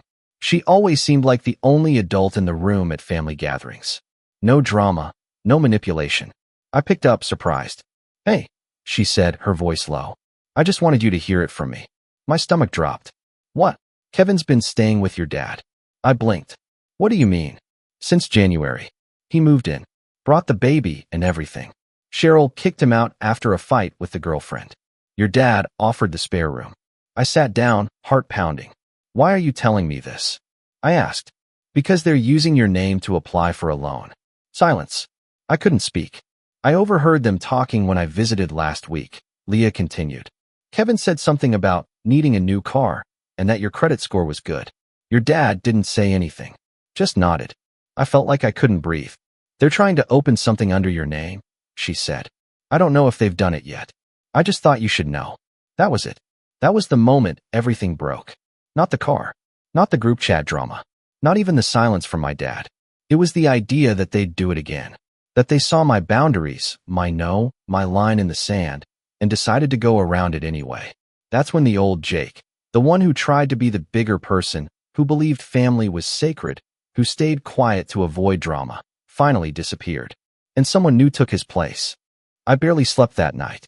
After Leah hung up, I sat in the dark living room for hours, staring at nothing, the phone still clenched in my hand. I kept rereading our text thread, her words echoing louder than the silence around me. They're using your name. It felt surreal, like I'd stepped out of my own life and into someone else's family horror story. I had this tight, cold feeling in my chest, part panic, part betrayal, part shame. And I didn't even know what I was ashamed of. Maybe it was the fact that I still believed, even after everything, that my dad wouldn't go that far. That somewhere deep down, I had clung to the hope that he might feel guilty, that he'd come around. But now, he wasn't just defending Kevin anymore. He was actively helping him steal from me. Again, that night, I froze my credit. I sat up in bed with my laptop glowing blue in the dark, creating fraud alerts, locking down my accounts, checking for anything suspicious. I called my bank. I called my credit card companies. I created a PIN with the IRS to protect my taxes. I did everything the internet told me to do when your own family tries to hijack your life. And when all of that was done, I cried. Not the loud, dramatic kind of crying. Just quiet, bitter tears that kept leaking out, even after I told myself to stop. I didn't even know what I was mourning. My car, my dad, my childhood? Probably all of it. The days after that were hollow. I'd go to work, run through the motions, nod when people talked to me, laugh at jokes I didn't hear. I'd come home, heat up leftovers, sit on the couch, and just exist. It felt like everything I'd worked for meant nothing. I had the car back, but it didn't feel like mine anymore. I had money saved, but it felt like a target on my back. I had no partner, no kids, and apparently, that meant I didn't matter in the grand scheme of the family. I hit rock bottom about a week later. It was a Saturday. Cold, rainy, gray. I was halfway through my morning coffee when I got an envelope in the mail. Just a plain white one, no return address. Inside was a folded piece of paper with a blurry screenshot printed on it. It was an application for a loan, half-filled, with my name typed in the applicant box. It had my birthday, my last 4 digits of my social, and my current address. The rest was incomplete, just left blank, like someone got interrupted halfway through. On the back, written in messy all-caps handwriting, were 4 words. Watch your back, Jake. My hands shook. I reported it to the police again. They logged it, said they'd keep it on record, but unless a loan actually went through or I could prove who sent it, there wasn't much they could do. And that was it. I remember sitting in the parking lot outside the station, gripping the steering wheel so hard my knuckles turned white. My Civic, still had Kevin's air freshener hanging from the mirror. One of those cheap pine tree ones, half faded and stale. I ripped it down and threw it out the window. I don't know what changed that day. Maybe it was hitting bottom. Maybe it was realizing that no one was coming to save me. But something clicked. Something hard and necessary. I was done being the victim. I stopped looking for apologies. I stopped checking my phone for messages from my dad. I stopped letting the past shape how I saw myself. Instead, I made a plan. The first thing I did was cancel the lease on my apartment. It was a nice enough place, small, clean, close to work, but it wasn't mine. It felt temporary, disposable, like I was just a guest in my own life.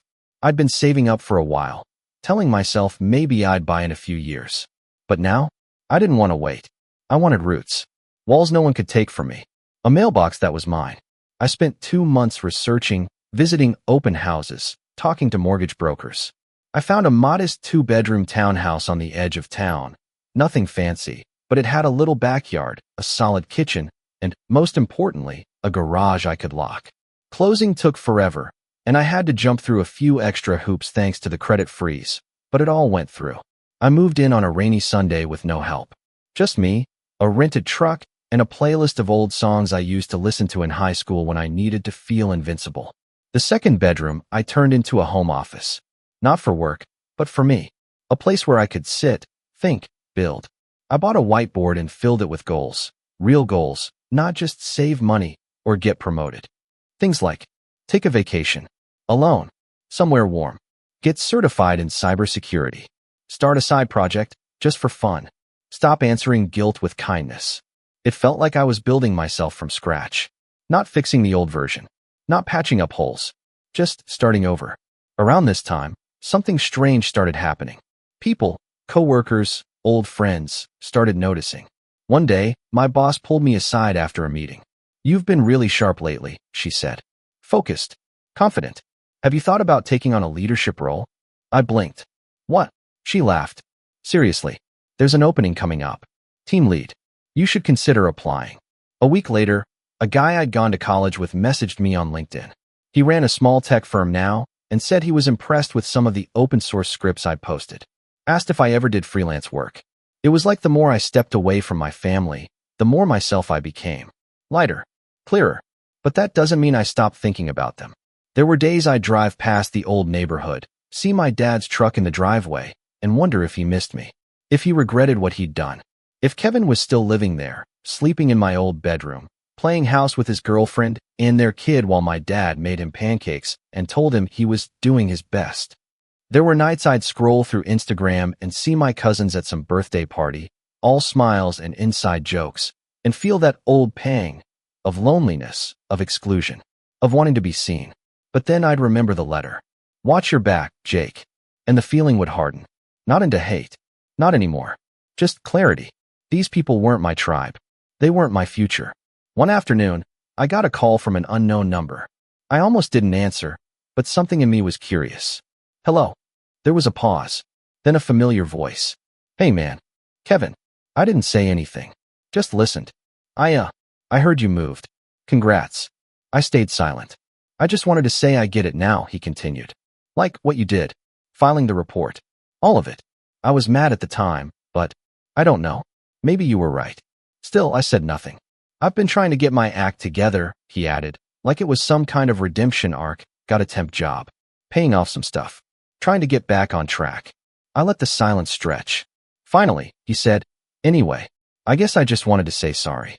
That word, sorry, it didn't hit the way he probably thought it would. It felt flat, hollow, like someone tossing a coin in a wishing well after already burning down the town. I hung up without replying. And for the first time in months, I smiled. Because I realized something important. This wasn't my fall. This was my rise. And I wasn't done yet. They say success is the best revenge, but I wasn't looking for poetic victories anymore. I wanted clarity. Control. Justice, yes, but not just a slap on the wrist. I didn't want to just win the moral argument. I wanted the kind of revenge that sat in silence for months, waited patiently behind the scenes, and struck so cleanly, so devastatingly, that no one even saw it coming. Not with fists, not with yelling, with strategy. And I had time.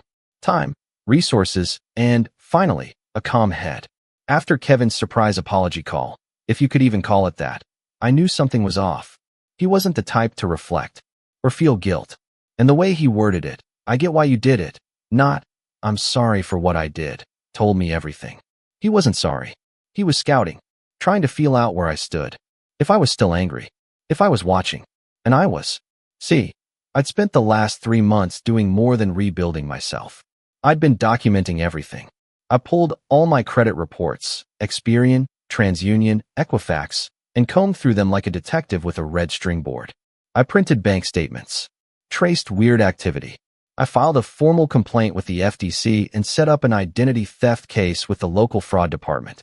I spoke to a lawyer friend from college, Natalie, who specialized in financial abuse and family fraud. She was the first person to validate how insane this all was.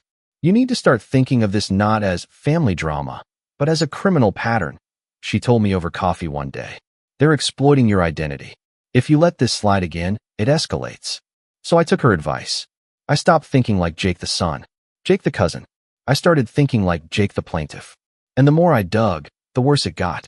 First, I discovered that someone had tried, twice, to open a furniture financing account using my name. One attempt failed. The other actually went through and was never paid. It wasn't a huge amount, just under $2,000, but it had tanked my score by 60 points. I was furious. I disputed the charge, froze everything even tighter, and reported it again. And then came the final straw. One night, I was scanning through old text threads, just looking for evidence, when I remembered something Kevin had said months ago. We figured this would help him get on his feet. We, not he, we. And it clicked. My dad hadn't just enabled Kevin. He'd been part of it. All of it. The car. The loan attempts. Maybe even the idea to use my name in the first place. There's something that breaks inside you when you realize your own parent doesn't just fail to protect you, but offers you up like some sacrificial lamb for the more deserving relative. And the worst part? He still didn't see it as wrong. To him, it was just doing what needed to be done for family. So I decided I'd give them exactly what they wanted.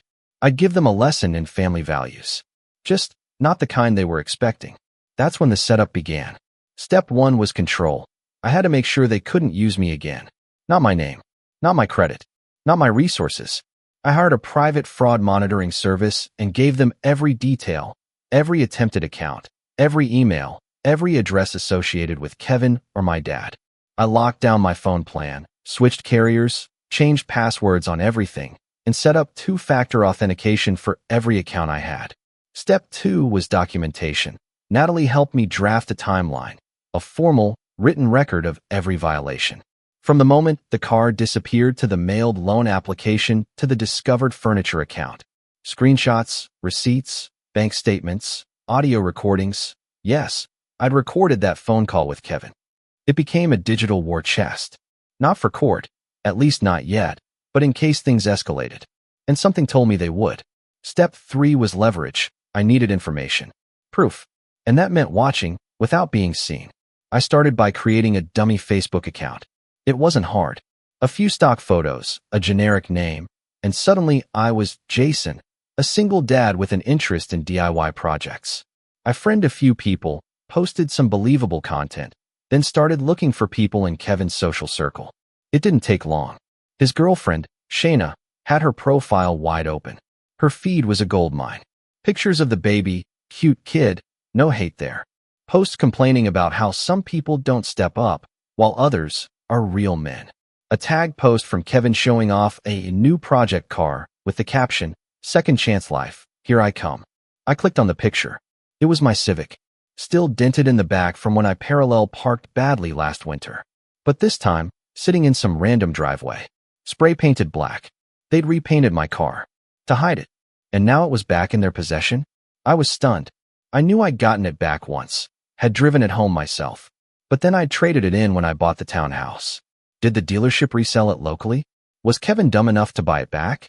Or had someone else bought it, and Kevin borrowed it again? It didn't matter. What mattered was that they couldn't leave well enough alone. They always came back. That's when I called the dealership. The guy I spoke to was helpful, but cautious. "We can't share buyer information, but yeah, the Civic you traded in did get sold recently. Cash buyer. No financing involved." That narrowed it down. Kevin didn't have a license. No bank account with that much in it, which meant one of his enablers bought it back for him. And I had a good guess who. It was time to go deeper. I bought a burner phone, paid cash, loaded it up with a new number and signed it up to a few spam sites Kevin was known to frequent. Crypto giveaways, sketchy job boards, Craigslist offers. I knew he couldn't resist a get paid fast link. I wasn't going to scam him. I just wanted his patterns, his clicks, where he was, what he responded to. I tracked his IP pings to an address I already knew by heart. My father's.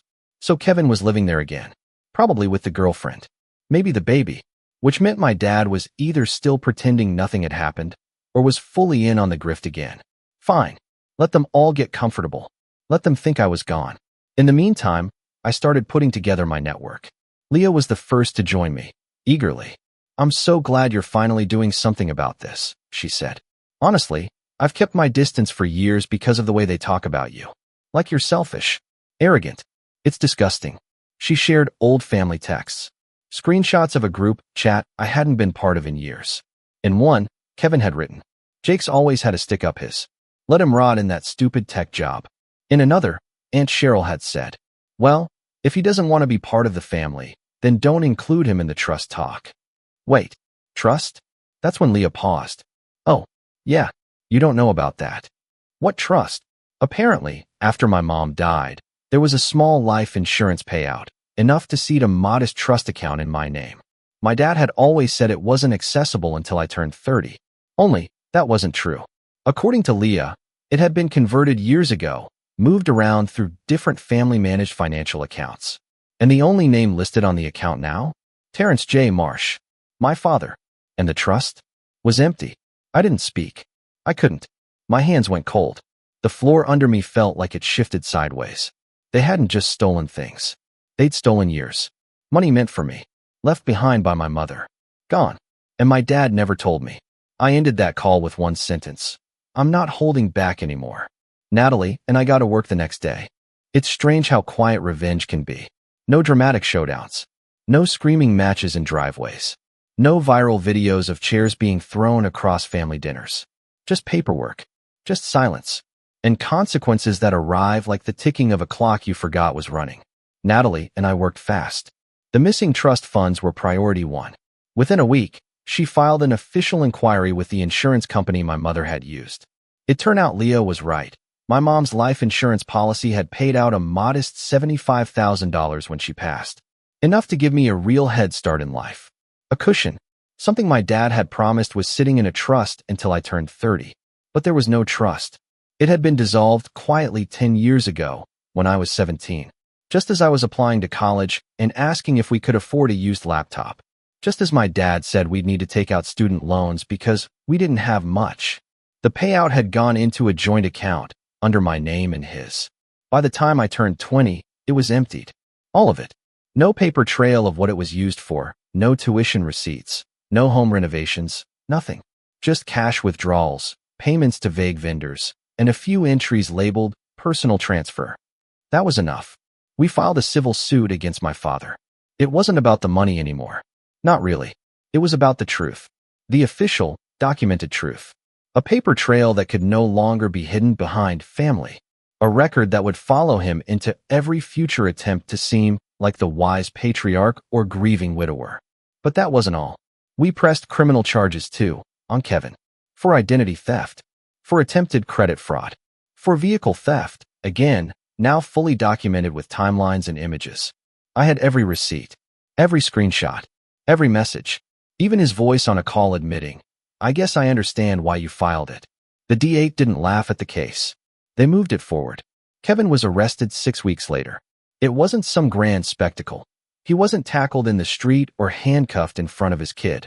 He was taken from my father's house, quietly, in the early hours of a Thursday morning. My neighbor texted me after reading the blotter in the local paper. I didn't celebrate. Not right away. Because I knew what was coming next. The family reaction. And it came like a tsunami. Melissa texted first. You're really putting your own cousin in jail? What happened to loyalty? Aunt Cheryl called next. Left a voicemail that started weepy and ended with her screaming, I hope you feel big now. My dad didn't call. He wrote me a letter. A handwritten one. The same man who'd helped his nephew steal my car, drain my trust, and repaint a stolen vehicle to hide it from me, sent a carefully worded, elegant letter. Jake, I wish things had turned out differently. But you've made your choices, and I suppose I have to live with mine. I hope, in time, you can see that I did what I thought was right for the family. No apology. No remorse. Just that signature passive voice that cowards use when they want to sound noble while holding a dagger behind their back. I scanned the letter and added it to the evidence archive. Then I blocked his number, for good. Kevin took a plea deal. He avoided jail, barely, but ended up with 3 years of probation, community service, and mandatory financial counseling. The judge was clear. You're walking a tightrope. One slip, and you're behind bars. He cried in court. Shayna didn't show up. Rumor was, she'd moved back in with her mom. My father never appeared in the courtroom. He didn't show his face again until the civil case went public. See, Natalie made sure the suit was filed in the county court where my dad still liked to walk around like he owned the place. The filings were public. The allegations, clear and damning. Financial exploitation of a minor. Misappropriation of life insurance funds. Breach of fiduciary duty. He tried to deny it. claimed I was mentally unstable and misremembering. He hired a lawyer who sent us a bizarre counterclaim that I was waging a personal vendetta. Natalie sent a reply brief, so scathing I reread it 3 times for fun. A month later, he settled. He paid back $68,000 in a lump sum, likely from a loan or savings account he swore he didn't have. He didn't admit guilt. He didn't offer a statement. He just signed the papers and disappeared. And I used every penny of that money to do the one thing he never believed I could. I started my own business, a small cybersecurity firm focused on fraud prevention. Just me, one part-time assistant, and a few clients to start, but it was real, tangible, mine. I even put up a small sign in the front of the office suite. Marsh Security. You can't steal what's locked down. I knew it was petty. I didn't care. Leah became my first unofficial client, had me review her own credit and accounts. Melissa tried to message me once more, this time begging me to reconsider because her fiancé worked in local government and the whole thing was making them look bad. I replied with a screenshot of a spam filter I'd named Toxic Family. I never heard from her again. But the most satisfying moment? It came 3 months after the dust settled. I got a letter. Not from my dad. From my grandfather. He was 92. Still alive. Still lucid. He'd heard everything. He hadn't spoken much during the last decade.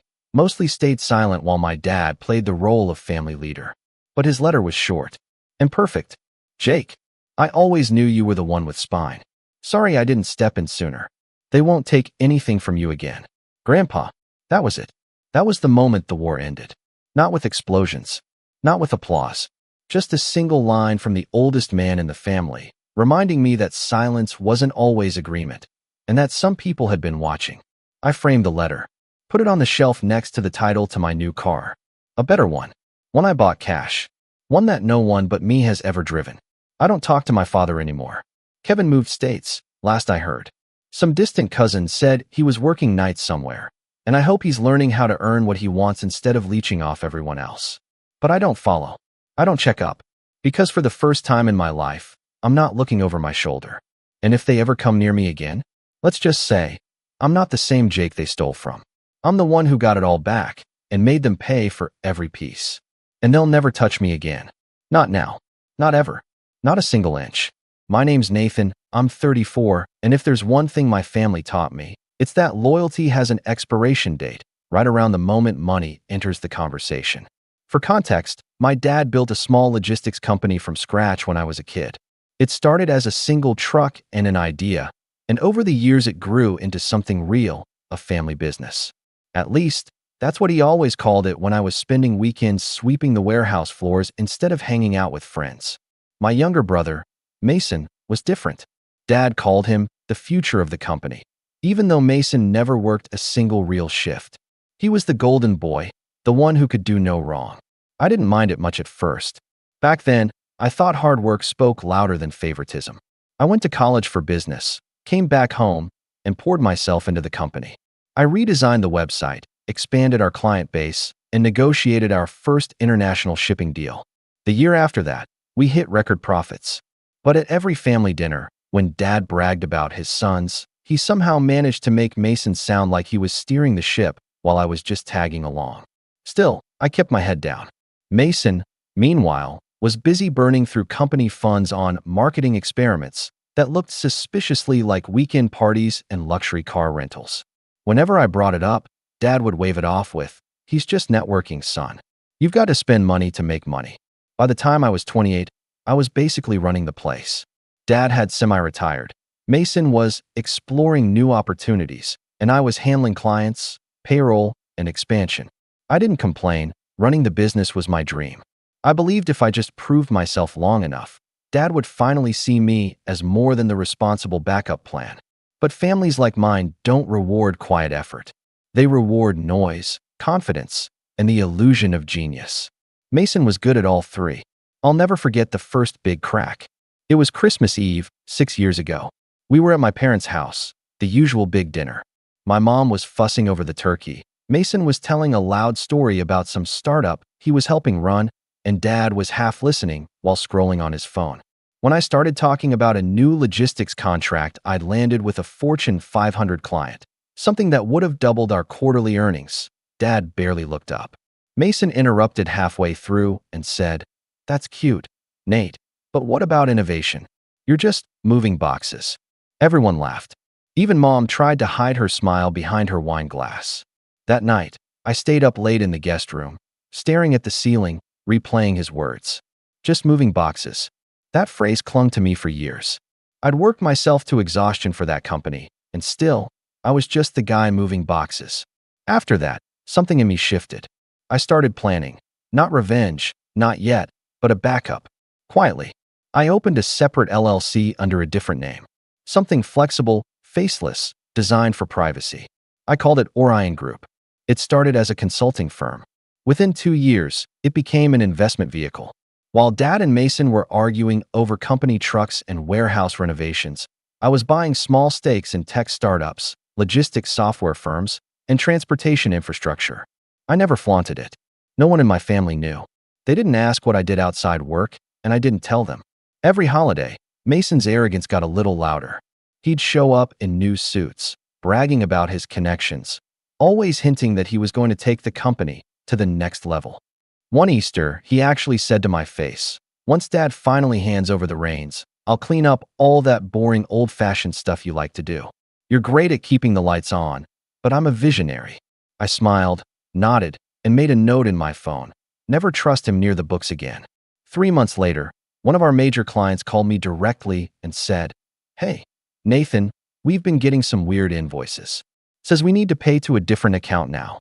Is that legit?" I checked. It wasn't. Mason had rerouted payments to a personal side account for tax efficiency. When I confronted him, he just grinned and said, "Relax, bro. It's temporary. You act like you don't trust me." I told Dad. He sighed and said, "He made a mistake. Don't make it worse by holding a grudge." That was the moment I knew I wasn't part of the family business. I was the safety net. I stayed on for another year, long enough to make sure the contracts and systems I'd built would outlive me. Then, quietly, I sold my shares. Dad didn't even notice until the paperwork hit his desk. When he called, furious, I told him calmly, "I just want to do my own thing. You've got Mason. He's your future, right?" He didn't speak to me for months after that. In the meantime, Orion Group grew. I'd learned enough from my years in logistics to spot undervalued businesses, ones like my dad's.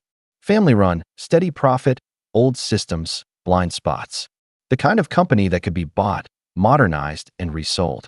It was ironic in a way. The same lessons Dad taught me when I was a kid, efficiency, persistence, seeing value where others don't, became the tools I used to build something far beyond him. Fast forward to this past December. Mom called me out of the blue and said, "Nathan, you have to come to Christmas dinner this year. Your father insists." I hesitated. We hadn't spoken properly in ages. But there was something in her voice, nervous excitement. Maybe. That made me curious. I agreed. When I showed up, the house looked the same as ever. The same wreath, the same smell of cinnamon and roasted ham, the same uneasy tension under the surface. Mason greeted me with a smirk and a hug that felt more like a performance. "Didn't think you'd show," he said. "Neither did I," I replied. Dinner went as usual. Fake smiles, small talk, subtle digs. But toward dessert, Dad stood up, cleared his throat, and said, "Before we end the night, I want to share some news." Everyone quieted. Mom looked emotional. Mason straightened like he was about to be knighted. Dad raised his glass. "After a lot of thought, we've decided it's time to sell the family company." There were gasps and murmurs. My aunt clutched her pearls. Mason grinned. Dad continued, "And before anyone asks, your brother's getting it all. Mason's agreed to stay on and lead the next chapter." Everyone clapped. I didn't. I just smiled, took a slow sip of wine, and asked, "Who handled the deal?" Dad puffed up with pride. "Some private investor named Orion Group. Smart people, apparently." That's when it happened. I couldn't help but laugh. Not loud, not mocking, just a soft, incredulous laugh that stopped the conversation dead. Dad frowned. "What's funny?" I looked at him, then at Mason, then back again. "Dad," I said quietly, setting my glass down, "I am Orion Group." The table went silent. Mason froze mid-bite. My mother's hand trembled, and even the sound of the fireplace seemed to fade. And that's when the real story began. For a moment, nobody said a word. The air was thick, like everyone forgot how to breathe.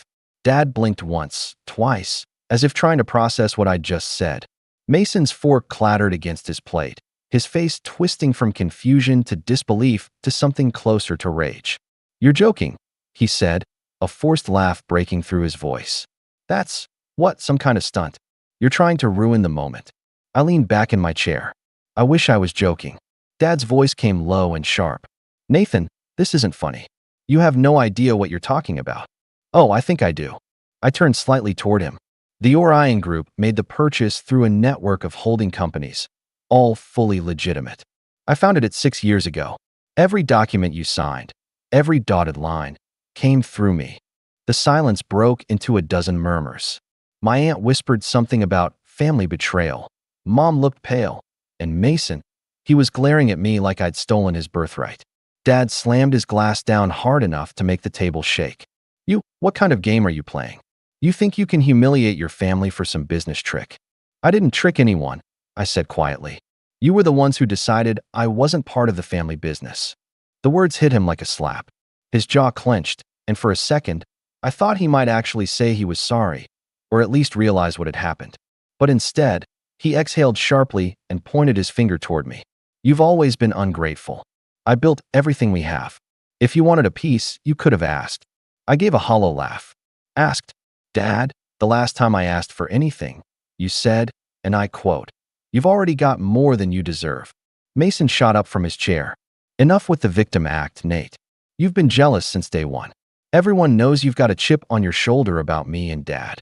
"Jealous?" I repeated. "You mean jealous of the guy who rerouted client payments into his personal account? Or the guy who calls himself a visionary while living off a company he didn't build?" "Stop it," Mom cried suddenly, standing up. "Both of you. This isn't the time for this." "Actually," I said, my voice calm but steady, "it's exactly the time." The room felt like a pressure cooker about to burst. Everyone was watching, waiting for Dad to take charge, to do what he always did, defend Mason and dismiss me. And right on cue, he turned to me with that familiar look of disappointment. "I don't know what kind of fantasy you're living in, Nathan," he said. "But if you think you can just take something from this family—" "I didn't take it," I cut in. "You sold it. Willingly." He froze, eyes narrowing. "You manipulated us. I gave you a market offer. You accepted it. Because we didn't know who you were." Mason snapped. "Exactly," I said. "You didn't care to know." I could see the shift happening. Mason realizing he wasn't inheriting what he thought he was. Dad realizing the empire he built was in someone else's hands. Mom realizing the family dynamic she'd quietly maintained was cracking for good. Dad finally muttered, "This is ridiculous. You're lying. There's no way you could afford something like that." I smiled slightly. "You'd be surprised what I can afford when you stop treating me like your unpaid intern." Mom whispered my name, but I didn't look at her. I'd spent too many years craving her sympathy only to watch her do nothing when it mattered. The rest of the dinner disintegrated fast. Mason stormed off, muttering about lawyers and fraud.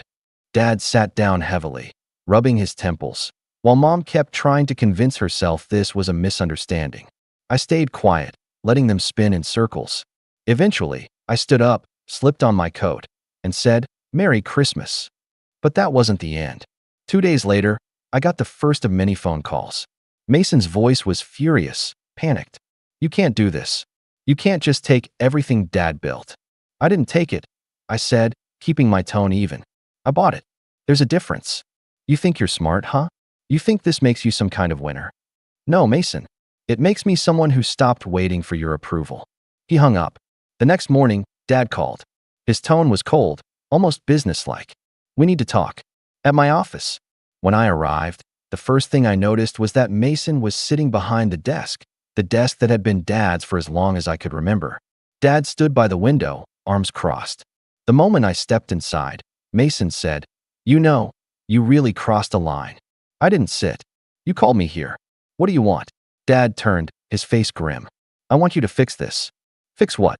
"You've humiliated this family," he said. "You've embarrassed us. The deal's made, the papers are filed, so you win, fine. But this has gone too far. You will transfer ownership back to Mason. That's my company, my legacy." I almost laughed, but it came out more like a sigh. "Dad, you sold it. Legally. I have the contracts, the bank confirmations, the filings. You signed everything yourself. He slammed his fist on the desk. You tricked us. No, I said softly. I trusted you'd read before signing. Mason stood, pacing. You think this is funny? You're trying to ruin our lives over what? Daddy didn't give you enough attention. I looked at him, really looked at him. You ruined your own life when you started stealing from clients. You think investors didn't notice? You think word didn't spread? His face went red. That's a lie. Is it? I've got the statements. Dad cut in. Enough. Mason made mistakes, but he's family. And family forgives. That word again. Family. They used it like a shield, a weapon, a leash. You only preach forgiveness when it benefits Mason, I said. When I make a mistake, I'm ungrateful. When he does, he's misunderstood. Because he's not vindictive. Dad shouted. You've been bitter for years. Always sulking because you didn't get the praise you wanted. I felt my throat tighten, not from anger, but from the sheer exhaustion of it. Do you have any idea what it was like growing up watching you throw away every ounce of respect you had for me? I built half this company's foundation while Mason was off playing visionary. You didn't care. You just kept calling me the reliable one. Like I was some tool you could put back on a shelf when you were done using me. Dad's voice softened slightly. You're exaggerating. No, Dad. I'm remembering. For a second, something flickered across his face. Guilt. Maybe. But it disappeared as quickly as it came. Mason crossed his arms, sneering. So what now? You gonna fire me? Not yet, I said, which made him flinch. But let's just say the board might not see the value in keeping a liability. His jaw tightened. You wouldn't dare. I turned toward the door. Merry late Christmas, Mason. Enjoy your final paycheck. When I left, Dad followed me into the hallway. Nathan, wait. I stopped but didn't turn around. Don't do this. Whatever grudge you're holding, it's not worth destroying your brother. I looked over my shoulder. It's not about destroying him, Dad. It's about finally being free from both of you. The look in his eyes wasn't anger this time. It was disbelief, like he never imagined I'd stop playing my role in their little family play. The days that followed were chaos. My phone was flooded with messages from relatives who suddenly remembered my number. You can't do this to your father, one said. He made you who you are. Another added, Mason's devastated. Can't you just give him another chance? Not one of them asked if I was okay. Meanwhile, Mason started telling anyone who'd listened that I'd stolen the company. He even posted some self-pitying rant online about betrayal from within. I ignored it. Let people talk. The truth had a way of surfacing eventually. But it didn't stop there. Mom called one evening, her voice trembling. Your father isn't sleeping, Nathan.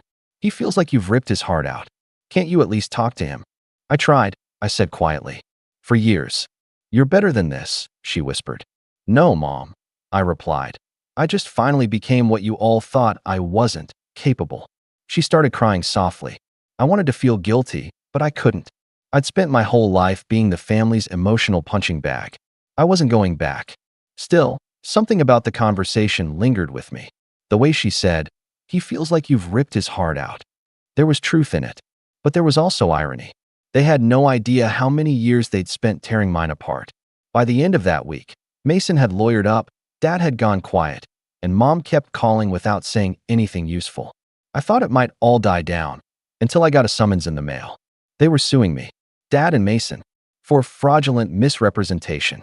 And that's when the real tension began. Because if they thought the dinner was the end of the story, they hadn't seen anything yet. The day the lawsuit papers landed on my desk, I didn't get angry. I didn't even feel surprised. I just stared at the thick envelope with our family name typed neatly across the top, Hamilton and Sons Logistics versus Nathaniel Hayes. My name in print next to theirs. It didn't feel real at first, almost like some absurd joke that had gone too far. But the seal at the bottom wasn't a joke. It was official. My own father and brother were taking me to court.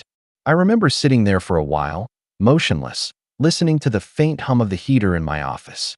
Outside my window, the city skyline glittered, the symbol of everything I'd built after walking away from that suffocating family dynamic. It was supposed to represent independence, freedom. And yet, somehow, I was right back where I'd started, staring at proof that blood didn't mean loyalty. When I told my lawyer, she sighed deeply, like she'd seen this 100 times before. Let me guess, she said, flipping through the pages. Family company, inheritance disputes. The golden child feels wronged? I couldn't even muster a laugh. Something like that. She nodded slowly. They're claiming you used deceptive practices to acquire the business. They want the court to void the sale and revert ownership to them. In other words, I said, they're saying I tricked them into signing a deal they didn't understand. Her lips tightened, which, given your father's experience, will be hard to prove. But make no mistake, this isn't about business. It's personal. Personal. That word rang in my ears for days. A week later, the first hearing was scheduled. The night before, I got a text from an unknown number. It was Mason. Hope your little empire was worth it. You're going to lose everything. No greeting. No punctuation beyond that. Just venom. I should have ignored it, but part of me, the part that still hoped there was something human left in him, couldn't help replying. This isn't the way, Mason. You could have talked to me. He read it instantly. No response. The next morning in court, I realized why. Mason was already there, standing beside Dad and their lawyer. He looked smug, confident, perfectly polished in a tailored suit that didn't fit his expression, a mix of triumph and cruelty. Dad sat rigid, eyes forward, refusing to look at me. When he finally did, it wasn't the look of a man wronged. It was worse. It was disappointment. As the hearing began, their lawyer painted me as a manipulative opportunist. Mr. Hayes deliberately concealed his identity behind corporate entities, she said, her tone measured and sharp. He exploited his family's trust and orchestrated a sale under false pretenses. This was not a legitimate transaction. It was a betrayal. I didn't look at her. I looked at them. Dad nodded slowly, almost theatrically, as if every word was a truth he'd carried in silence for years. Mason sat back, arms crossed, soaking up every accusation like it was justice finally served. When it was my turn, my lawyer stood and presented our evidence. Clear documentation showing I'd followed every legal process, every disclosure requirement. Nothing was hidden. The Orion Group structure was public record. They'd simply never bothered to look. Still, Dad shook his head as though I were lying. When the judge asked if he'd read the documents before signing, Dad's response was chilling in its calmness. I trusted my son. He said it like an indictment. Like trust was a weapon I'd used against him. Something cracked inside me then. Something I'd been holding together for years. This wasn't business anymore. It wasn't about money or contracts or paperwork. It was about rewriting history to justify his own pride. After the session, I walked out of the courtroom and found Mom waiting in the hallway. She looked older, smaller somehow. "Nathan," she whispered, reaching for my arm. I stepped back instinctively. "You knew?" Tears welled in her eyes. "Your father. He thought it was the only way to make you understand what you'd done. He said you humiliated him in front of everyone. By buying the company he sold willingly? Nathan, please." She lowered her voice, glancing around. "He's hurting. You both are. Just stop this before it goes too far." "Too far," I repeated, my voice low. "He's suing his own son." "You sued him first," she blurted out. I froze. "What?" Her hand trembled as she reached into her bag and pulled out a stack of printouts. "Your father showed me. Those letters from your lawyer, the demand for documents, the notices.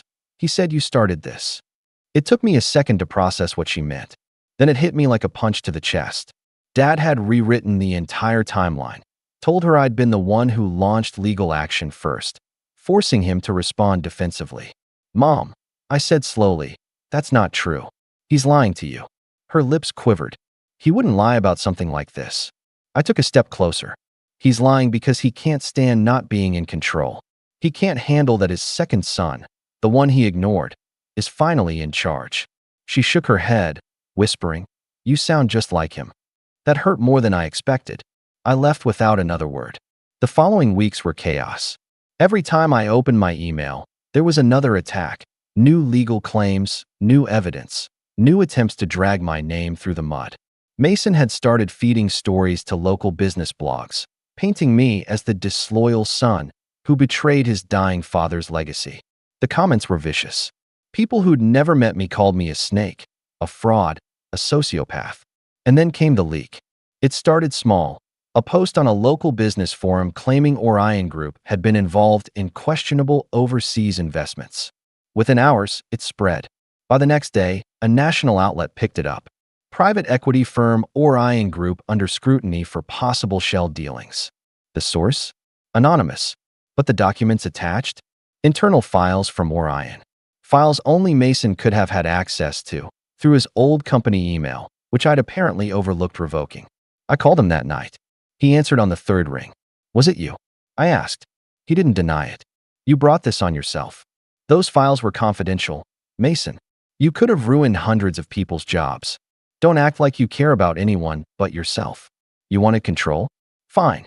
Let's see how it feels when everything you built starts falling apart. Mason. He hung up. 2 days later, Orion Group's investors started calling. Some wanted reassurance. Others wanted out. My lawyer called it a controlled crisis. I called it betrayal on a level I didn't even think he was capable of. And then, the final blow came. I was in my office late one night when I got an email from a bank executive I'd known for years. Nathan, I thought you should know. Your father and brother approached us this morning about securing a loan to buy Orion Group's debt position. They plan to force you out by acquiring your own company's obligations. I sat there in stunned silence. They weren't just trying to take back the old company. They were trying to own me again. The irony was brutal. For years, I'd been the one cleaning up Mason's financial messes, paying off loans, smoothing over debts, protecting the family name. And now, they were weaponizing that very world against me. That night, I drove to my parents' house. I don't even remember the full drive, just the blur of headlights and cold winter air. When I arrived, I saw Mason's car in the driveway. I walked straight in. Mom gasped when she saw me. Nathan, you can't just. Where's Dad? I asked. In his study. I didn't knock. I pushed the door open. Dad was sitting at his desk, flipping through financial papers. Mason leaned against the wall, arms crossed. Well, Mason said with a smirk, look who finally decided to come home. I ignored him. Alone, Dad? You're actually trying to buy Orion's debt. He looked up, calm as ever. It's just business, son.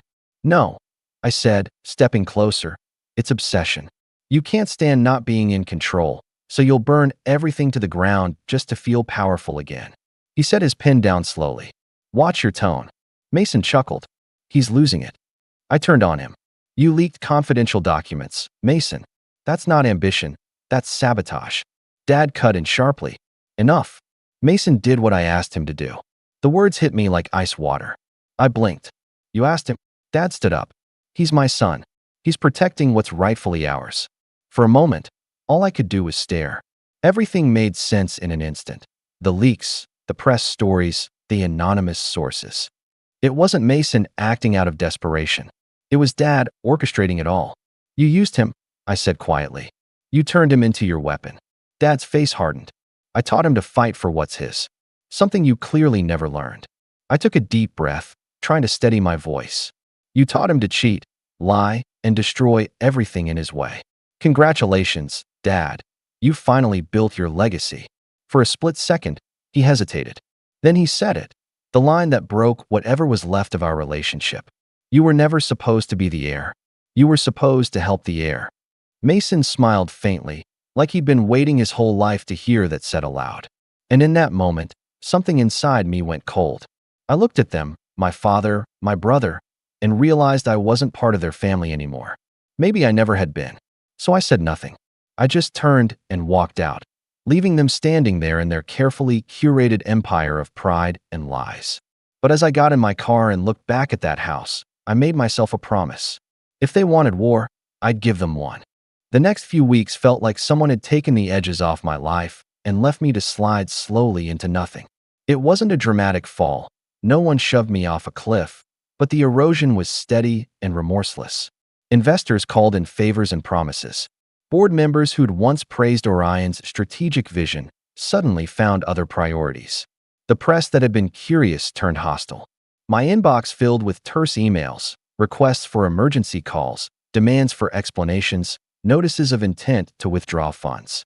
A name I'd worked years to make respectable was suddenly smeared across rooftops with insinuations and innuendo I didn't have time to correct. Worst of all, the lawsuit didn't wait. The court moved fast on motions, and the legal fees mounted like a tide. I read one bill and felt my stomach drop. The number could buy a small house. I sold things I'd never thought I would. The watch my grandfather had given me when I signed my first lease, the guitar I kept when I wanted to pretend I had time for hobbies, the motorcycle I'd used for late-night drives when I needed to think. Each sale was a tiny severing. It was practical, of course. Lawyers need money. Businesses need liquidity, but it also felt like trimming away parts of myself that had been useful once, even if only to remember a different life. Friends became awkward. Some didn't pick up their phones for days. Others called with thinly veiled curiosity. "Are you okay?" Heard things. And I could hear the judgment hiding behind concern. Mom's calls came in fits, pleading, guilt-tinged, then surprisingly pragmatic. "You should settle," she said at one point, voice small. "It'll be over." The implication was clear. Stop embarrassing the family. Save the reputation. I understood her fear. Being publicly at war with your parents is a bad headline for anyone. But I'd stopped honoring their version of family the moment it became a system that punished me for trying to be more than their accessory. There were nights when I'd sit at my kitchen counter with a half-empty cup of coffee and scroll through message boards where strangers argued about me like I was a character on a show. They dissected my motives, decided my sins, suggested humiliations they would like to see. The anonymity made their cruelty efficient. Somewhere between the comments and the bills, I felt myself losing the oxygen of normal life.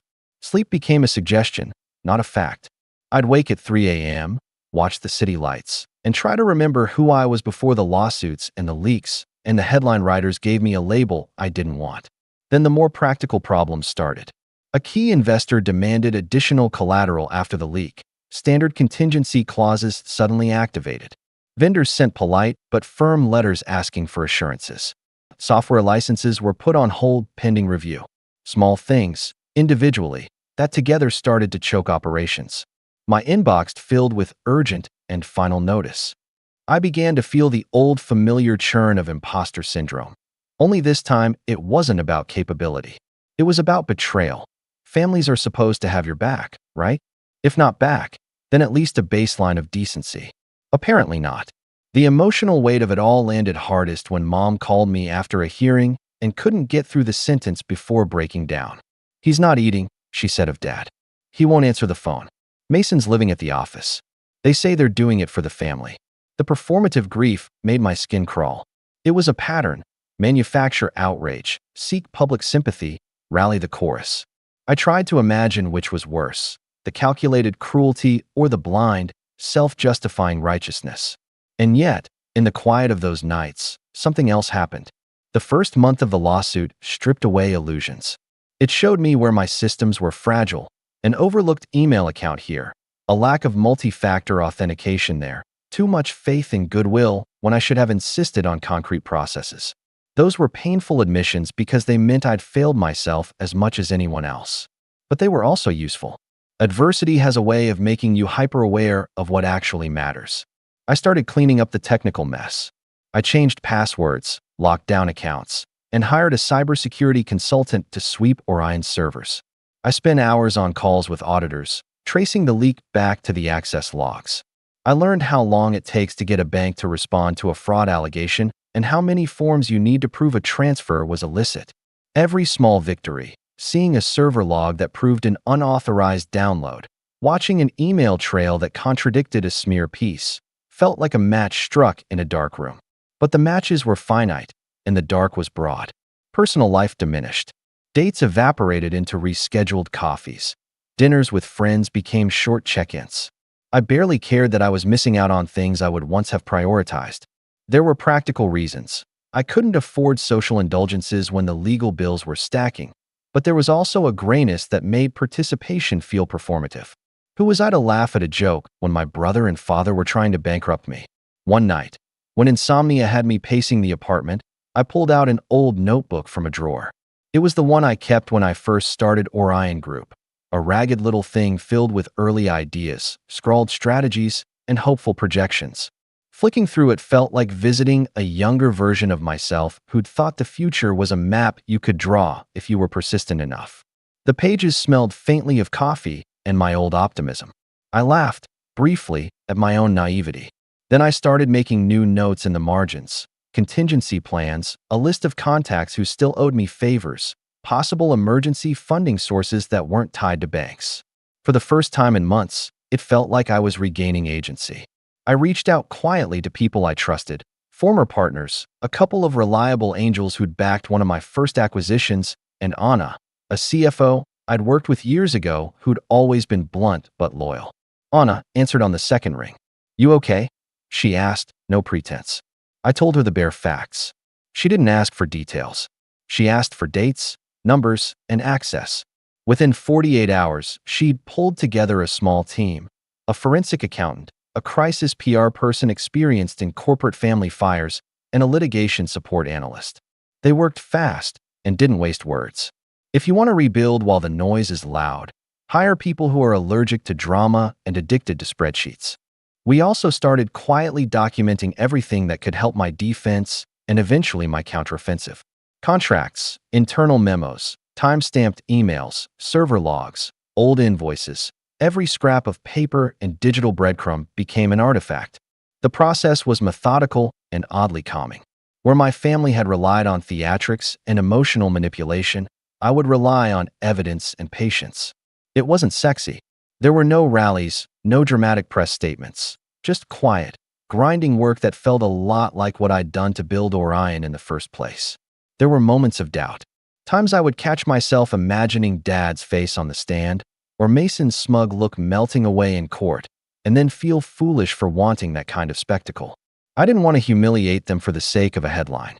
I wanted to prevent them from weaponizing the truth again, protect the employees whose livelihoods were on the line, the investors who trusted me, and the clients who needed steady logistics and honest service. My resentment toward them simmered with a pragmatic heat. It became a tool rather than a poison. Then there was the quietest, sharpest pain. The idea that our parents' home, the kitchen where the Christmas toast had been made, the living room where my childhood had played out, had become ground zero for this war. I drove by the house once late at night, watched warm lights behind the curtains, and felt the distance between us like a physical thing. I thought of every family dinner where I'd swallowed a dig or laughed at an insult to keep peace, and the taste of those swallowed moments still lingered. At my lowest, there were nights I considered walking away entirely. Liquidate Orion, pay the lawyers, settle quietly, reclaim my life outside of their orbit. It would mean defeat in the eyes of anyone who'd never felt the smothering need for approval I had for so long. But there was dignity in choosing your own life over proving a point. I pictured a slower life, consulting for small businesses, teaching a class now and then, sleeping through the night without a ticker of court dates. Those visions were seductive. But then a different thought lodged itself in my head. Retreat felt a lot like surrendering the only thing I'd made for myself. I'd built Orion as a refuge and a statement. It was not merely a company. It was proof that I could create value without being validated by someone else. If I folded it to spare their feelings and save face for a family that had repeatedly used me, what would I be proving? That the comfortable status quo of being the reliable child was better than the messy work of autonomy?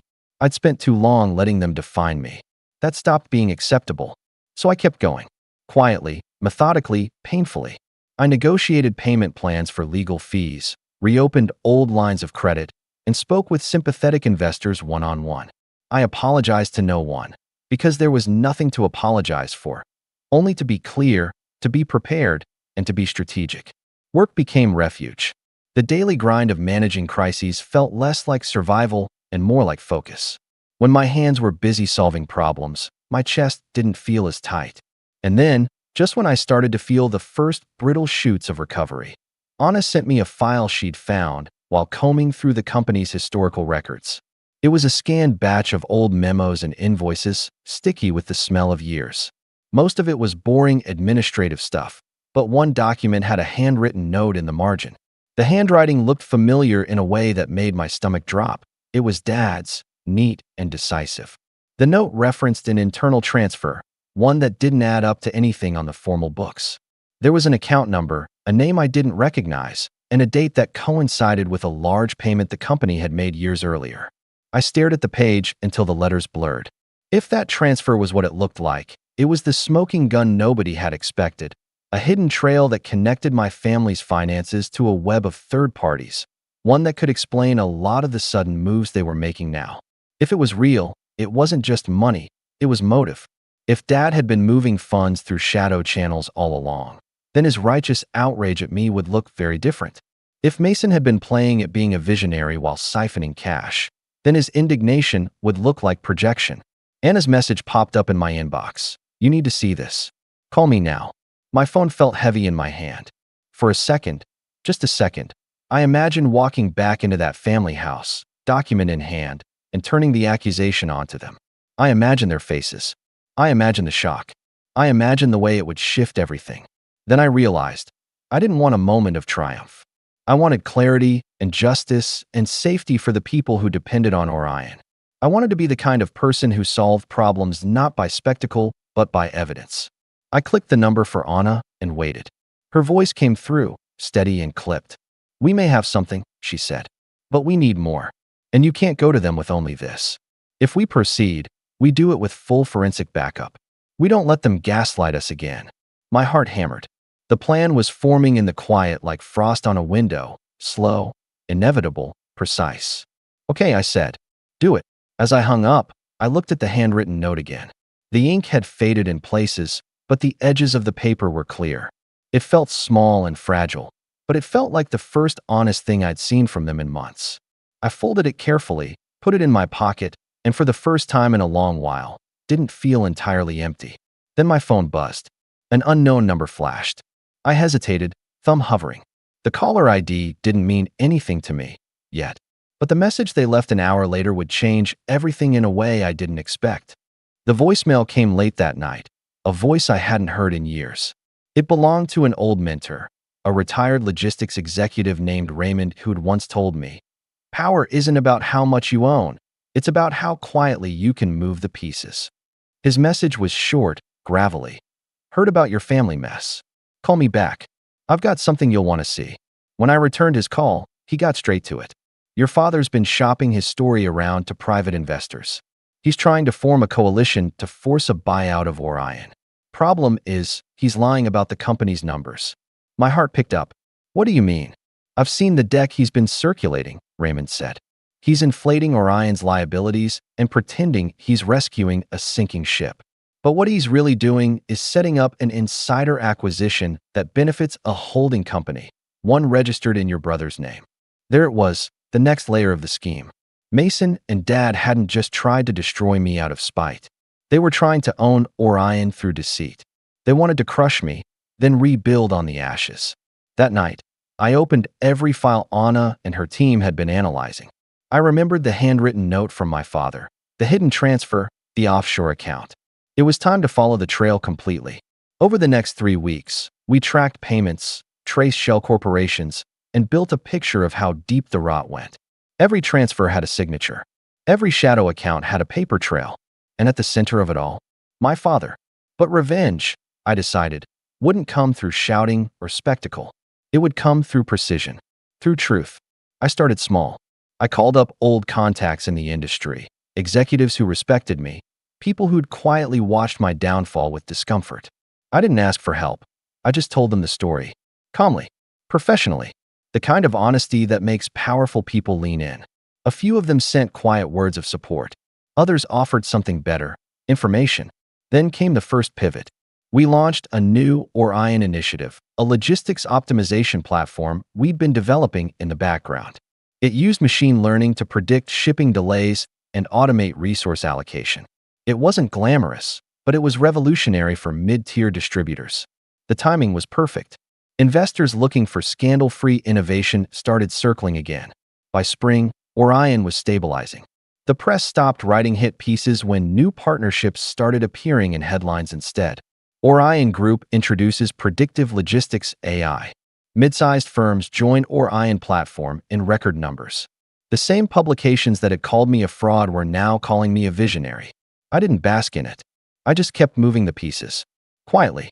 Meanwhile, Anna and the forensic team compiled a report so airtight it could choke a courtroom. We found that my father had siphoned funds from company assets long before the sale, effectively hollowing out portions of the business to create a false valuation. Mason had benefited directly from those accounts. If exposed, they wouldn't just lose the lawsuit, they'd face criminal charges. We didn't go to court right away. I wanted something cleaner, something poetic. So I called their lawyer. Calmly, professionally. Here's the situation, I told her. Your clients have filed a fraudulent claim built on doctored financials. I have the documentation to prove it. I could go to the district attorney, and let this become a very public criminal case. But I'd rather settle quietly. She hesitated. What kind of settlement? The lawsuit is dropped. The defamatory statements are retracted, and they issue a formal letter acknowledging that Orion Group's acquisition was entirely legitimate. And if they refuse, then I give the evidence to the press. 2 days of silence followed. Then a response. We'd like to discuss terms. I didn't attend the meeting in person. Anna went in my place. She said the moment she laid the files on the table, Dad's lawyer turned gray. My father, apparently, said nothing for most of it, just stared at the evidence, realizing too late that his signature appeared on half the damning documents. Mason tried to interrupt several times, claiming it was out of context, but the numbers didn't care. The ink didn't lie. They caved. The lawsuit was quietly withdrawn. Publicly, they blamed a misunderstanding, but privately, they knew they'd lost everything. For most people, that would have been the end. But I wasn't most people, because revenge, to me, wasn't about payback, it was about balance. They had tried to ruin my name, my company, my livelihood. They needed to feel what it was like to watch the world they built tilt away from them. So I executed phase 2. Remember that offshore account we found in Dad's handwriting? It wasn't dormant. It was active, quietly holding millions in undeclared assets. Funds he'd hidden to avoid taxes, to prop up Mason's reckless spending. I sent the documentation, not to the police, but to the IRS's anonymous whistleblower program, along with a detailed audit trail. It took 6 weeks. Then one morning, I got a short, satisfying notification, case under federal review. I didn't need to see what happened next to know the outcome. Auditors don't take kindly to undeclared offshore funds. By the time the storm hit, I was already preparing my next move, expanding Orion internationally with 2 new investors who admired how I'd handled the crisis. My reputation, once shredded, was reborn as something sharper, resilient. And then, one late afternoon, my phone buzzed with a name I hadn't seen in months. Mom. I hesitated, then answered. Her voice was quiet. They froze your father's accounts. I said nothing. He's furious, she continued, voice trembling. He says you're destroying the family. The family destroyed itself, I said. There was a long pause. He's selling the house, she whispered. Everything's falling apart. I closed my eyes. I should have felt triumphant. Instead, I just felt tired. Mom, I said softly, you can stay out of it. You don't have to pick sides. I already did, Nathan, she said, and hung up. That night, I went for a walk through the city. The spring air was cool, clean, almost cinematic. I passed by a bar where businessmen were laughing over expensive whiskey, by a woman closing her flower shop, by a kid skating down the sidewalk. Normal life, moving on. At one point, I stopped at a red light, looked up, and saw a billboard. Orion Group, redefining logistics through integrity. Anna had approved the tagline. I hadn't realized it had gone live yet.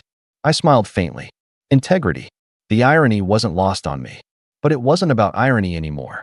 It was about closure. The next day, I attended one final board meeting, our quarterly review. The numbers were better than expected. Growth was steady, investors were happy, and the lawsuits were officially over. As the meeting ended, one of the board members, a sharp-eyed woman named Denise, leaned over and said, You know, most people would have folded after what happened to you. I guess I'm not most people, I said. She smiled. No, you're not. Later that night, Anna sent me a short email. They've settled with the IRS. Penalties and back taxes. Mason's accounts have been seized. I read it twice, then closed my laptop. There was no gloating, no champagne. Just silence, the kind that follows a long, slow exhale after years of holding your breath. The revenge was complete, even if no one called it that out loud. I hadn't yelled. I hadn't gloated. I hadn't humiliated them publicly. I'd simply done what they never believed I could do, outthink them. And yet, I knew something else. People like my father didn't go quietly. Mason certainly wouldn't. There would be another ripple, another consequence. I could feel it in my bones. The story wasn't over yet. Because just as I was beginning to rebuild my life from the ashes, a letter arrived at my office, hand-delivered, and signed. Inside was a single sheet of paper. No greeting. No closing line. Just 7 words, written in my father's sharp, unmistakable handwriting. You don't understand what you've started, son. The letter sat on my desk for nearly an hour before I opened it again. Those 7 words, "You don't understand what you've started, son," were meant to intimidate me. That was always my father's language, authority disguised as concern, control wrapped in paternal tone. But this time, it didn't work. Because for the first time in my life, I truly did understand what I'd started. By the time his letter reached me, the damage was already irreversible. The IRS investigation had cracked open more than a hidden account. It exposed a decade of financial deceit. Transfers disguised as consulting expenses, cash withdrawals from fake vendors, and offshore entities listed under variations of Mason's name. Every transaction had a digital fingerprint, and every fingerprint led back to them. The investigation didn't stay private for long. A local business journal broke the story first. Former Hamilton and Son CEO under federal investigation for financial misconduct. Within a week, every major financial outlet had picked it up. The Hamilton name, once synonymous with family values in business, had become a cautionary tale about nepotism and greed. I didn't have to make a single statement. The truth spoke for itself. Dad tried to go on the defensive. He hired a PR firm, issued vague denials, and blamed malicious actors within the company for falsifying records. But the investigators didn't care about press releases. They cared about signatures, transactions, and patterns. Every audit confirmed what we already knew. Dad and Mason had built a private slush fund from company profits, money they'd used to fund personal luxuries and fake ventures. When the subpoenas landed, Mason panicked first. His calls came in waves, angry voicemails, desperate texts, emails full of contradictions. "You can fix this, Nate. They're going after Dad too. You don't want that. You think you're the hero? You'll regret this." I ignored them all. One morning, my lawyer called to tell me Mason's accounts had been frozen and that he was facing an official indictment for tax evasion and wire fraud. I didn't feel joy, just a deep, heavy calm. He'd always believed he could outrun consequences with charm and manipulation. Now, he couldn't even pay his own legal fees. Dad, though, he was different. He didn't panic. He fought. He'd built his whole identity on being untouchable, and even as the walls closed in, he refused to admit defeat. He sold the family house to cover mounting penalties, liquidated assets, and tried to negotiate a plea deal that would spare Mason from prison.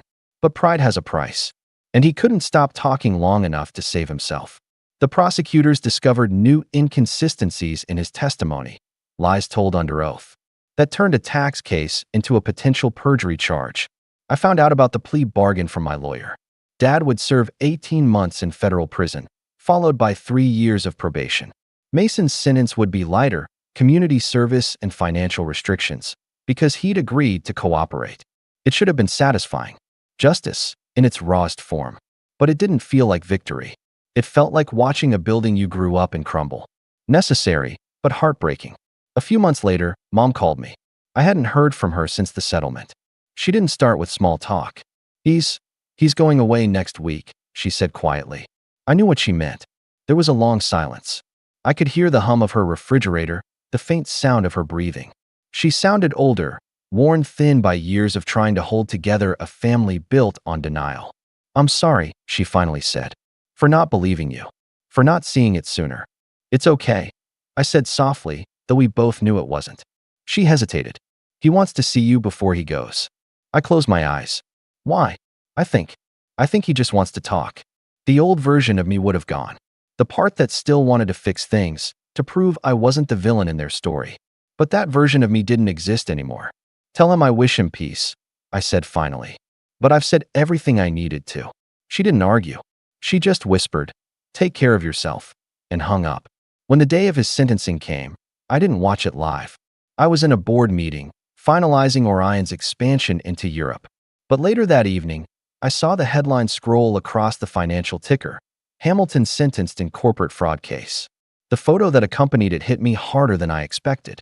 My father, the once proud patriarch, in a dark suit that looked a size too big, walking up the courthouse steps. He wasn't angry or defiant. He just looked tired. In that moment, I realized something important. I hadn't destroyed him. He'd destroyed himself. All I did was stop pretending otherwise. Mason tried to reinvent himself after the scandal. He started a podcast, of all things, about redemption and rebuilding. I listened to one episode out of curiosity. It was full of self-pity and half-truths. He talked about betrayal, about people who pretend to help you but really want to take your place. Not once did he mention responsibility. I turned it off halfway through. Some people never learn. Months passed. The noise faded. Orion thrived. Investors who'd once walked away came back with renewed faith. We launched new initiatives, hired more people, and expanded into markets I'd only dreamed of before. The company, once the tool my family used to measure my worth, had become the proof of what I could build without them. Still, there were quiet moments when I thought about what it all cost. Family dinners that would never happen again. Holidays that would always feel incomplete. A childhood home now owned by strangers. Success doesn't fill those spaces, it just builds around them. One evening, after a long day at work, I drove out to the coast.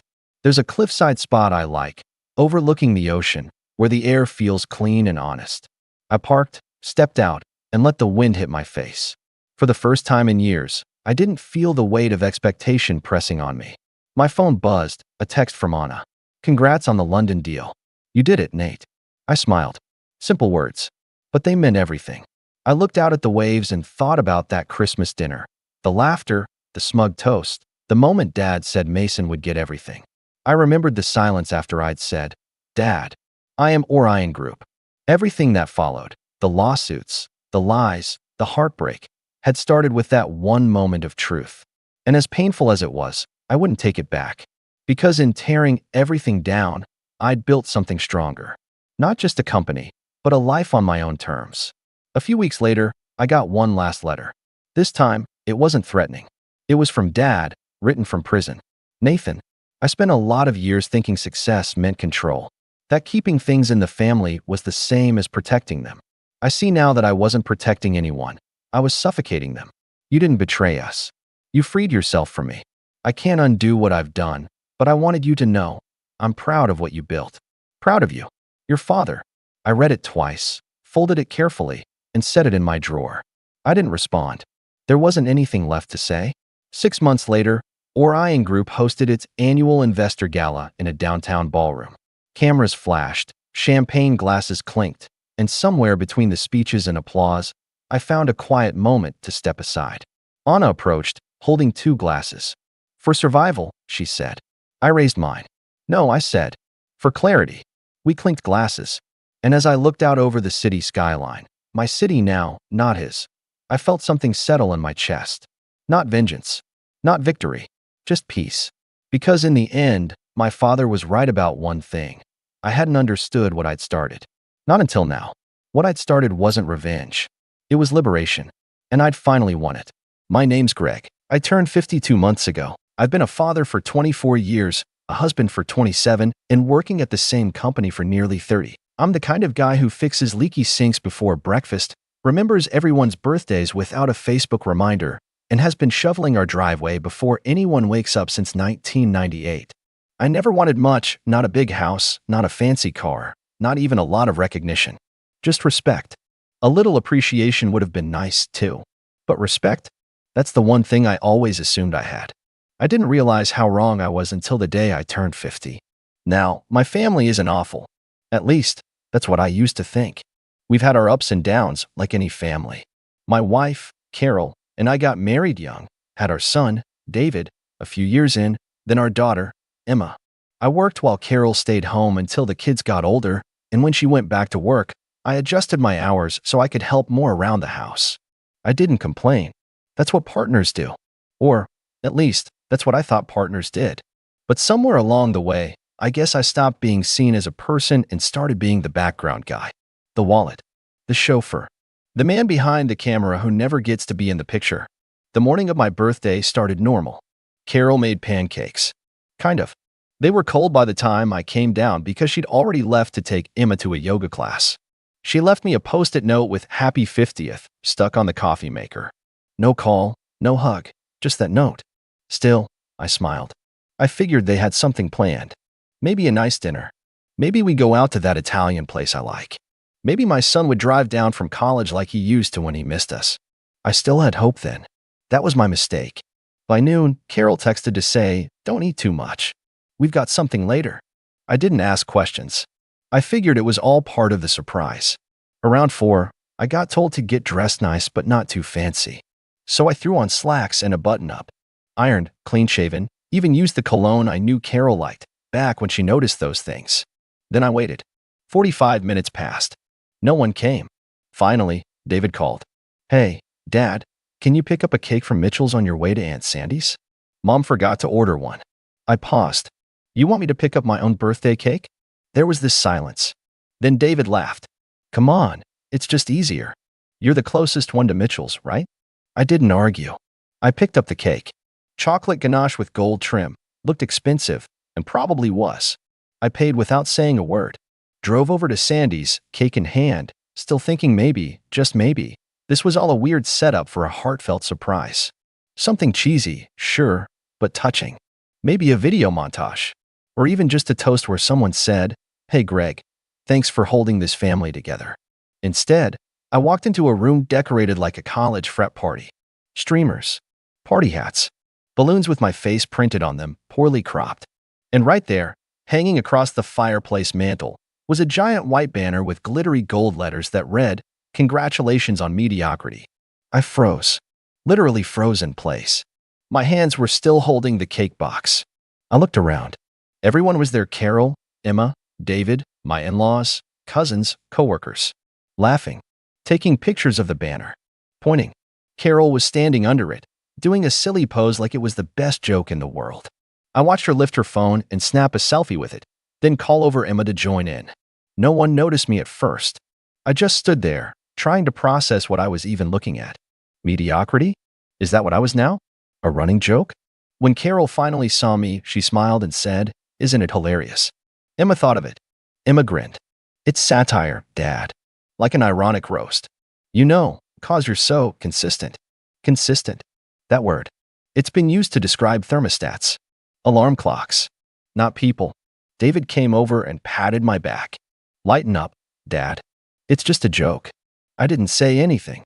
I walked the cake to the kitchen, placed it on the counter, and started helping set up the drinks. I opened bottles. I poured glasses.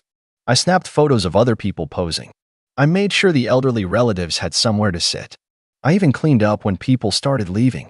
Carol went out for drinks with her sister afterward. Emma left with her friends. David stayed behind long enough to say, "Great party, huh?" before heading out too. I sat alone in the kitchen afterward. The banner was still up. A half-full glass of warm punch set near the sink. I cleaned it anyway. That night, I didn't argue. I didn't yell. I didn't cry. I went upstairs, packed a weekend bag with some clothes and my laptop, grabbed the envelope with the emergency cash I always kept in the safe, funny how no one ever remembered it existed but me, and drove off. I didn't leave a note. I didn't need to. If they couldn't see what they'd done by then, a handwritten letter wasn't going to change anything. I didn't go far at first. Just a few towns over. Rented a room in a small inn with spotty Wi-Fi and zero expectations. For the first 3 days, I didn't answer my phone. I let the text pile up. "Where are you? Did you go to Jim's place? Are you mad about the party? Can you send me the group photos?" That one was from Carol. I deleted every message. A week later, I checked Facebook out of curiosity. That's when I saw David's post. A photo of us when he was 10 at his Little League game. I was kneeling beside him, mud on my jeans, grinning like a fool while he held up his trophy. The caption said, "If anyone sees my dad, please tell him we didn't mean it. We love you. Please come home." That was the moment the guilt started to creep in. The quiet, gnawing kind. The kind that whispers, maybe you're overreacting. That maybe this was all a misunderstanding. Maybe they did appreciate me. They just had a weird way of showing it. I almost packed my bag again. Almost. But then I got an email. A short one. From Carol. "No, I miss you. No, we were wrong. Just this. Please let me know when you'll be back. There are bills to sort out." That was the moment something inside me shifted. Like a lever being pulled. Something that had been standing still for decades suddenly clicked into motion. And that's when I made the call. The one that would change everything. I called an old friend of mine, Peter. We hadn't talked much over the last few years, but we used to be close. We met back when we were both in our 20s, working warehouse jobs before I moved into operations, and he started his own contracting business. Peter always said I was too dependable for my own good, which I used to take as a compliment. This time, he didn't say hello. He just picked up and said, "About time." We talked for hours, I told him everything. Not just about the birthday banner, but about the little moments leading up to it that I hadn't even realized were bothering me. Like how Carol hadn't asked me how my day was in years. How Emma only called when she needed money. How David only ever talked to me about career stuff when he wanted connections. And how my entire existence seemed to revolve around what I could provide, not who I was. I was a vending machine with a heartbeat. And the worst part? I'd allowed it. Peter didn't tell me to go back. He didn't tell me to leave either. He just said, maybe it's time you stop cleaning up everyone else's mess. That stuck with me. I extended my stay. I didn't reply to anyone. I called in some vacation days, had plenty saved up, obviously. I took long walks without telling anyone where I was going. Ate when I wanted. Slept without setting an alarm. I even brought a notebook and started jotting down things I wanted to do. Just for me. Not fix the porch or help Emma with her taxes. Actual things. Like, learn to cook something fancy. Take a solo trip. Start painting again. Things I hadn't done since I was 25 and still had dreams that didn't involve being an unpaid handyman. Meanwhile, the messages changed. Carol started with concern. We miss you. Please talk to us. Then they turned impatient. You're acting like a child. Then practical. There's mail piling up. And the water heater needs checking. Eventually, they went silent. But I wasn't. I started remembering things. Like how Carol used to doodle in the margins of grocery lists when we were first married. How she once waited 3 hours outside my job to give me a kiss when I had a rough day. Where did that version of her go? Or maybe the better question was, where did we go? Somewhere between raising kids and mortgage payments and just get through this week. We forgot that we used to laugh. That we used to hold hands, even when we were mad. Now she could sit under a banner mocking me and pose for selfies. That's not a bad week. That's rot. Then there were the kids. David used to run into my arms when I came home. Emma used to ask me to tuck her in and tell her dumb stories about talking dogs. They used to listen. Now they barely look up from their phones. When I tried to have real conversations, I got shrugs and half smiles. And yet, I still paid their tuition. Still bought their books. Still dropped everything when they needed a ride, money, advice, comfort. I was always on call. Never off duty. Never appreciated. So I stopped being available. 1 week turned into 2. I finally rented a small cabin upstate. It was nothing fancy. A little place with a fireplace, a creaky porch swing, and a view of the lake. I signed a 3-month lease. I didn't tell anyone. I started writing. Not even for anyone else, just myself. I made coffee the slow way. I learned how to roast vegetables. I started painting again, badly, but enthusiastically. I found an old easel in a thrift shop and set it up by the window. I'd wake up at 6 a.m. just to watch the sunrise spill over the lake and try to match the colors with acrylics that smelled like childhood. The silence wasn't heavy. It was healing. One night, after 3 weeks at the cabin, I finally decided to check my email. I had over 300 unread messages. I skimmed through them. Most were junk. A few from work. One from Emma that just said, "Can we please talk?" That one lingered. But what really caught me off guard was a voicemail I hadn't noticed until then. It was from my neighbor, Joe. "Hey, Greg. Not sure if you're around, but Carol's been having a lot of people over. Pretty regular. Not that it's my business, but I saw a guy leaving the house last night. Thought you'd want to know." I replayed that message 3 times. Not because I was devastated. Honestly, I felt nothing. Not anger. Not jealousy. Just a kind of quiet confirmation that I'd been running on empty in a relationship that hadn't loved me back in years. If she had someone else over, well, maybe it had been going on longer than I realized. Or maybe she just filled the vacuum I left behind with the first warm body who could turn a wrench. But it wasn't my problem anymore. Still, I decided it was time to take the next step. I called my boss, said I needed an extended leave of absence, maybe even a sabbatical. To my surprise, he supported it. Said I was one of the most reliable people he'd ever worked with. That the office wouldn't be the same without me. I almost cried. It was the first time in years I felt seen. A few days later, I got a letter in the mail. Not a text. Not an email. A real, handwritten letter. The return address was from David's college. Inside, there was just one line. "I'm sorry, Dad. We really didn't mean it. But I think we all need to understand who you are, not just what you do for us." Underneath it was a picture. That same one from Little League. Only this time, David had scribbled over the trophy and written, "My hero." That's when I knew. I wasn't going back the same man they thought they knew. The man who poured the drinks, took the pictures, cleaned up the mess. I was done being the background. If I ever returned, it would be on my terms. But before I could even consider that, I got a call. From Carol. Tight voice. Shaky breath. "Greg, we need to talk. It's about the house." I stayed silent. She exhaled. "I think someone's been stealing from the joint account." I didn't say anything right away. I just listened. Carol's voice on the other end was brittle, like someone trying to pretend they were calm but barely holding it together. "It's probably just a mistake," she said too quickly. "A glitch or something. Maybe a card got compromised. I don't know. But some of the charges don't make sense. Furniture store. Weekend hotel. Golf equipment? I figured maybe you." "I haven't used the joint account in weeks," I said, my voice flat. Silence. Then she cleared her throat. "Okay, well, someone has. And it's not me." A pause. A long one.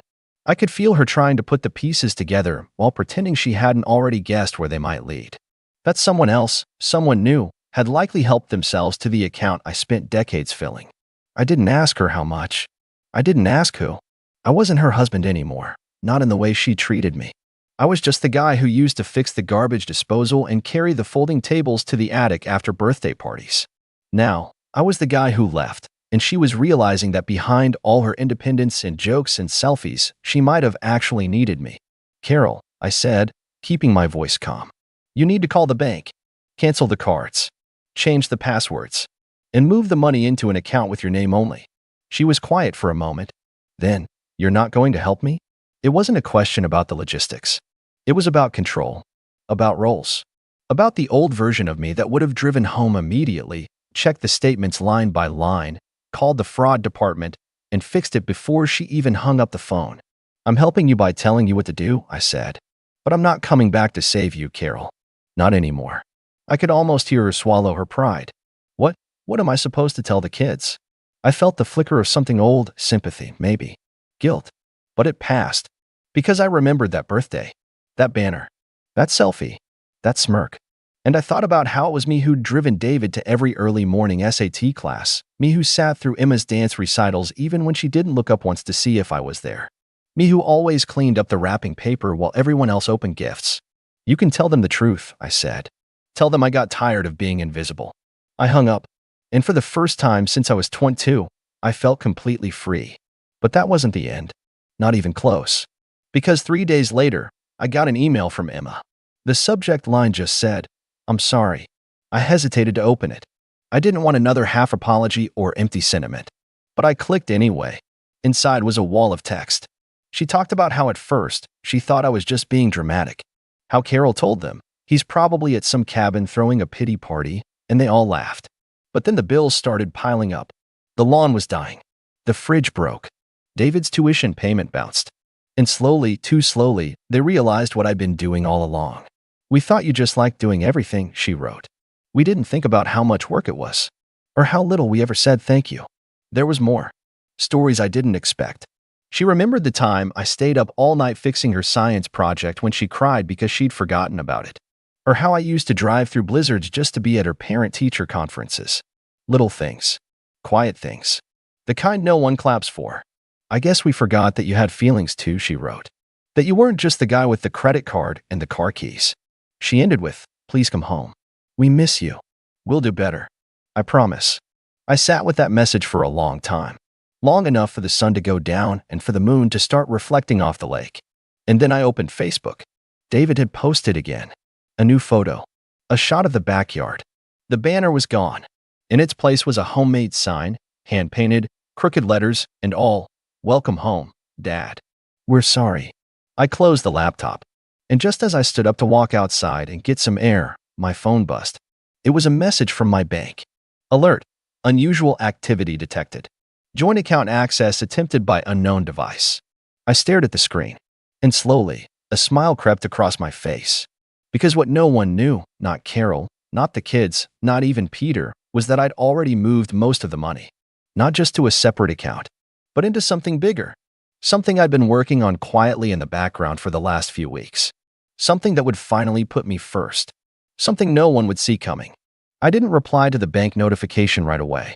I just watched the screen for a few seconds, then locked my phone and walked out onto the porch. The lake was quiet, the sky just beginning to turn that deep indigo that comes before true night. The air was cool, crisp, like it was telling me to breathe deeper than I had in years. I sat down on the porch swing, the wood creaking under me, and looked out at the water. This little cabin, this pocket of silence, it had become more than a getaway. It was a reset, a space where I'd finally heard my own thoughts without them being drowned out by chores, demands, or just one more thing, Greg. And in that silence, I'd built something. A few weeks ago, after that first phone call with Peter, I had quietly started shifting money out of the joint account. Not all at once, just enough, little by little, to avoid attention. I sold some stock options I hadn't touched in years, cashed in a long-forgotten savings bond, even transferred ownership of the second car into my name before Carol could realize it. I did it not out of spite, but because I knew what was coming. I knew Carol would scramble. I knew the kids would panic. And I knew, deep down, that if I ever wanted a chance at a different kind of life, a life where I wasn't just Dad the chauffeur or Greg the fixer, I'd have to carve it out myself. So I bought a property. Not just any property. An old lakeside cottage community about 2 hours from the city, 6 cabins total, most of them run down but structurally sound. The owner was retiring, and the price was shockingly low. It was the kind of thing people call a money pit, but I saw potential. I saw freedom. I'd always loved building things. I'd renovated our garage once with my bare hands, rewired the basement, taught myself carpentry on weekends. But this was mine. A place I could fix up, rent out, maybe even turn into a business someday. No one else's dream, just mine. And now, sitting on that porch with my savings safe and my mind clear, I knew exactly what I needed to do. I picked up my phone and finally responded to Emma's email. I love you, Em. I always will. But I can't come home, not to the version of it we had. If you really want to see me, come visit. Bring your brother. No expectations. No requests. Just yourselves. I'll be here, at the place I built. For once, I want you to see what I've made for me. She responded an hour later. Just one line. We're on our way. A few days passed. The silence remained, but it wasn't lonely anymore. I started repainting the inside of the first cabin, soft blue walls, new kitchen tiles. It felt good to be building something that would last, something real, something that wasn't just a temporary patch on someone else's leak. When Emma and David finally arrived, they looked different, smaller somehow, more uncertain. I met them at the dock. Emma ran up and hugged me without saying a word. David looked me in the eye, nodded, and said, "I'm sorry, Dad, for everything." We talked late into the night. No phones, no distractions, just stories, laughter, some tears. They saw the cabins, helped me clean out the next one. I showed them my notebook, my sketches for renovations, plans for a guest lodge, maybe even a community garden. They didn't ask for money, or favors, or explanations. They just listened. Carol didn't come. She called once, left a message, said she'd made a mistake and that things got out of hand, that she missed me, that she wanted to figure things out. I didn't call back. I didn't need to, because figuring things out was something I was already doing, on my own, and I liked the man I was becoming. Months passed. The cabins started to fill, travelers, retirees, artists looking for a quiet place. I built a website, started getting bookings. Even Peter came by one weekend to help me install new plumbing. He grinned and said, "You finally got out of the background, huh?" Yeah, I did. 1 year after the party, that awful, glitter-covered roast, I spent my 51st birthday sitting on that same porch, overlooking the lake. No banners, no cheap jokes, just a fresh-baked pie Emma had made from scratch and David standing by the grill, flipping burgers while we listened to old rock music on a Bluetooth speaker. This time, I didn't pour the drinks. They brought me one. This time, I didn't take the photo. I was in it. And as the sun dipped behind the trees and the porch light flickered on, I realized something. Sometimes you don't need to burn bridges. You just need to stop building them for people who walk over you. I didn't leave my family. I left the version of myself that let them forget I was a person too. And that, I'll never regret. My name's Theo, I'm 34, and I guess if you'd asked anyone in my extended family who the responsible one was, they'd have pointed to me. I had a solid job in IT, no major drama, and more or less kept my head down. I wasn't flashy, I wasn't the loudest at reunions, but I was the guy you could call when your car broke down, or when you needed to borrow rent money for the 3rd month in a row. I didn't mind. Not at first. I figured, hey, I've been lucky. If I can help someone get through a rough patch, then great. And when it came to family, my aunt, my cousins, even my older brother, there was always someone going through a rough patch. I was raised by my grandparents after my mom passed when I was 12. Dad was out of the picture before I was born. My cousins were mostly raised by my aunt, who never really got on her feet. So I felt like I owed them something. Maybe not financially, but emotionally. You know? Like, I made it out. So let me make sure no one else drowns. It started small. My cousin Trina needed help covering her last semester of community college. Her Pell Grant fell through, and she was short $1,200. I sent it without blinking. A few months later, my aunt's rent was overdue, and she was days away from eviction. I paid the landlord directly, told her not to worry. Then came my brother, Nate, who was trying to launch a mobile auto detailing business and needed startup money. I gave him $3,000. Spoiler alert, the business never launched, but the money sure disappeared. And so it went. Month after month, year after year, little requests that added up to tens of thousands. At some point, I stopped thinking of them as loans and just accepted that I'd never see any of it again. But still, I never said no. I told myself that they appreciated it, that it meant something to them. Then came the group call. It was a Sunday evening, just a casual family catch-up over Zoom. We hadn't done one in a while, and since Trina had moved to another city, we were all trying to stay connected. The call was already running late, and I was quiet for most of it, just sipping my tea and listening to my aunt talk about her neighbor's dog getting into her backyard again. Trina was on her phone most of the time, occasionally glancing up to nod. At some point, I guess she thought she'd muted herself. Her camera was off, and she was clearly talking to someone else in the room. I don't think she knew we could all hear her until it was too late. You know what's wild? She said, laughing. Theo's like this. Wallet with feelings. You just ask nice enough, maybe cry a little, and boom, rent's paid. Again, I don't even feel bad anymore. There was this pause, a weird silence. And then, from someone else, my aunt, I think, I heard, well, at least he's good for something. Let him play the hero. He likes it. Someone else snorted. My brother, maybe. Better than dealing with his sad little life. Has he ever even had a girlfriend? I didn't speak. I didn't even move.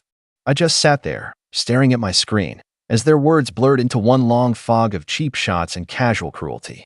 Nobody noticed I was still on the call. Nobody cared. They thought I was gone. Or maybe they just forgot I was a person, not a transaction. I closed the laptop without a word. Didn't message. Didn't call. I sat there in the dark for a long time, just letting it all settle. It wasn't anger I felt, not yet. It was something heavier. Like grief, almost. Like I'd lost something I didn't even realize I was clinging to. Some belief that, deep down, I mattered to them as more than a means to an end. That I was family, not just funding. The next morning, I went through my bank statements. I counted everything I'd sent to them over the last 5 years. Rent, tuition, groceries, emergency car repairs, random Venmo request labeled "Please Urgent." It came out to $48,720. And that didn't even include birthday gifts, or the time I covered the deposit when Nate got evicted and needed a new apartment ASAP. I kept staring at the number. 48 grand. That was a down payment. That was a new car. That was almost half of what I'd been saving for my own future, chipped away one excuse at a time. And here they were, laughing about it like I was some joke with a credit card. I didn't rage. I didn't explode. Instead, I got very, very quiet. And then I made a list. I listed out every recurring payment I was covering. My aunt's rent, $1, $0.50 per month. Trina's phone bill, $82. Nate's car insurance, $117. All of it was in my name. Because years ago, they convinced me it was easier that way. They'd Venmo me when they could, which, shockingly, almost never happened. So I logged into each account, canceled every auto payment, and changed every password. I wrote down exactly when each one would bounce. I marked the dates on my calendar like little holidays. Then I waited. The first message came from my aunt on the 5th of the month. Theo, something's wrong with the rent portal. It says the payment failed? Can you check? No greeting. No question mark at the end of "Can you check?" Just a passive-aggressive accusation wrapped in confusion. I didn't respond. 3 days later. Hey. I'm getting emails about late fees. Is this a glitch? Nothing. Then Trina chimed in. Did the phone company mess up the autopay? My service is suspended. I can't even call anyone. Still silent. Nate's message was my favorite. Bro, my insurance lapsed? I had a claim last week and now they're saying I'm uninsured. No reply. What I didn't do was block them. That would have been too easy. Too clean. I wanted them to sit with it. To feel the absence, to wonder. I wanted them to remember every flippant word from that call. Every moment they treated me like some glorified ATM with no boundaries and no self-respect. A week passed. Then two. My aunt sent a long text that started with, "We need to talk," and quickly devolved into, "I don't understand why you're being like this," followed by, "We're family," and my personal favorite, "Don't let some joke on a call ruin years of love." I finally responded, "Wallet with feelings. Your words, not mine." That was it. One sentence. I knew they'd understand. I knew it would sting. But that wasn't the end. Because what none of them knew, what they couldn't possibly have seen coming, was what I did next. And when it hit them, when the full weight of it landed in their laps like a thunderclap, there would be no walking it back. After I sent that text, just those 4 words, I didn't get an immediate response. For the first time in years, my phone was blissfully quiet. No late-night Venmo requests, no guilt-tripping emojis, no thinly veiled jabs wrapped in fake concern. Just silence. For a few days, it almost felt like peace. Almost. But I knew my family well enough to know that silence wasn't surrender. It was strategy. And sure enough, a few days later, I got a message from my cousin Lisa. She never asked me for money directly, which made her their designated peacemaker. Her message was long, rambling, full of phrases like misunderstanding, "You know they didn't mean it like that," and "They're just stressed. Theo, you've always been the rock." She even dropped in a picture of her newborn, like that was somehow supposed to make me feel soft again. And for a moment, I did hesitate, because I did love them. Or at least, the version of them I thought I knew. But then I remembered the way Trina laughed. That sharp, dismissive sound. Wallet with feelings. And the way my aunt agreed. At least he's good for something. That wasn't a misunderstanding. That was truth slipping out when they thought no one was listening. So no, I didn't bend. I didn't even reply. That's when the guilt campaign began. It started with vague Facebook posts. My aunt shared one that said, "Some people forget who was there for them when they had nothing." Trina posted a selfie with the caption, "You give, and some people still turn on you." Nate, ever the subtle genius, wrote, "Crazy how family will ghost you over nothing." SMH. The likes and supportive comments rolled in. Friends who had no idea what was really going on left little crying emojis and stay strong messages. But I didn't bite. I didn't comment. I didn't explain myself. Because I didn't need to. They were unraveling all on their own. What they didn't realize is that cutting off the payments was just the first domino. You see, over the years, I hadn't just paid their bills. I'd set them up. I'd co-sign leases. Put utilities in my name. Registered phone lines under my credit. I did it because they needed help, and I thought I was doing the right thing. But that also meant I had access to everything. And now I had the time and the motivation to clean house. First, I called the property manager for my aunt's apartment and asked for a copy of the lease agreement. Turns out she hadn't renewed it in 2 years. She was still technically month to month, under my name. I sent a formal request to terminate at the end of the month. The manager said, "Wait, you don't want to renew for your aunt?" And I said, "She's not my tenant. I'm not her wallet anymore." Then I called the phone carrier and asked to close the family plan I had been paying for. There were 5 lines on it, Trina's, her boyfriend's, my aunt's, and 2 mystery numbers I didn't even recognize. When I shut it down, they all lost service at once. I got a barrage of angry texts from random numbers afterward, but I didn't reply. Not my problem anymore. Then came the car insurance. Nate had been driving under my plan. I had set it up in college when he had no credit. He kept saying he'd get his own, but never did. When I canceled the policy, I made sure it was retroactive. He drove uninsured for 6 days before he found out. I imagined that conversation at the DMV was fun. But the final card, the real ace up my sleeve, was a little trust fund my grandparents had left when they passed. It wasn't much, but they'd asked me to manage it for the family. Just a few $1,000s, held in a shared account, with me as the executor. I'd let it sit there, untouched, for years. But after that call, I decided it was time to disperse it. Not to them, to their kids. I went to a lawyer, explained the situation, and had everything documented. I wrote checks directly to educational accounts for the 3 youngest cousins. I included a note with each one. "This is from your great-grandparents. I hope you grow up with more empathy than your parents." The moment those checks cleared, the rest of the family found out, And that's when things really exploded. I woke up one morning to over 30 missed calls. My aunt left a voicemail that started out weepy and ended in rage. How dare you go behind our backs and steal from us? That money wasn't yours to decide on. Trina left a comment on one of my Instagram posts, just the clown emoji. Nate texted me, you better lawyer up, bro. This isn't over. But the best one, the absolute cherry on top, was a message from my uncle, who hadn't spoken to me in nearly a decade. He wrote, just heard about the drama. Honestly, about time someone did it. You've been too generous for too long. Don't let them drag you back down. That one stayed with me, because it reminded me that not everyone in the family was toxic.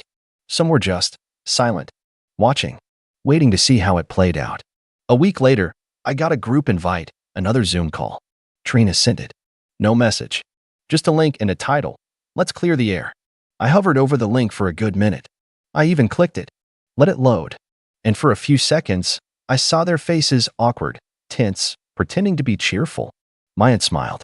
Trina looked like she was about to speak. But I didn't unmute. I didn't wave. I just smiled and closed the window. Because they weren't the only ones who could disappear without a word. The next few weeks were quieter than they'd ever been. No texts. No calls. No more late-night emergencies. The silence wasn't just peaceful, it was clarifying.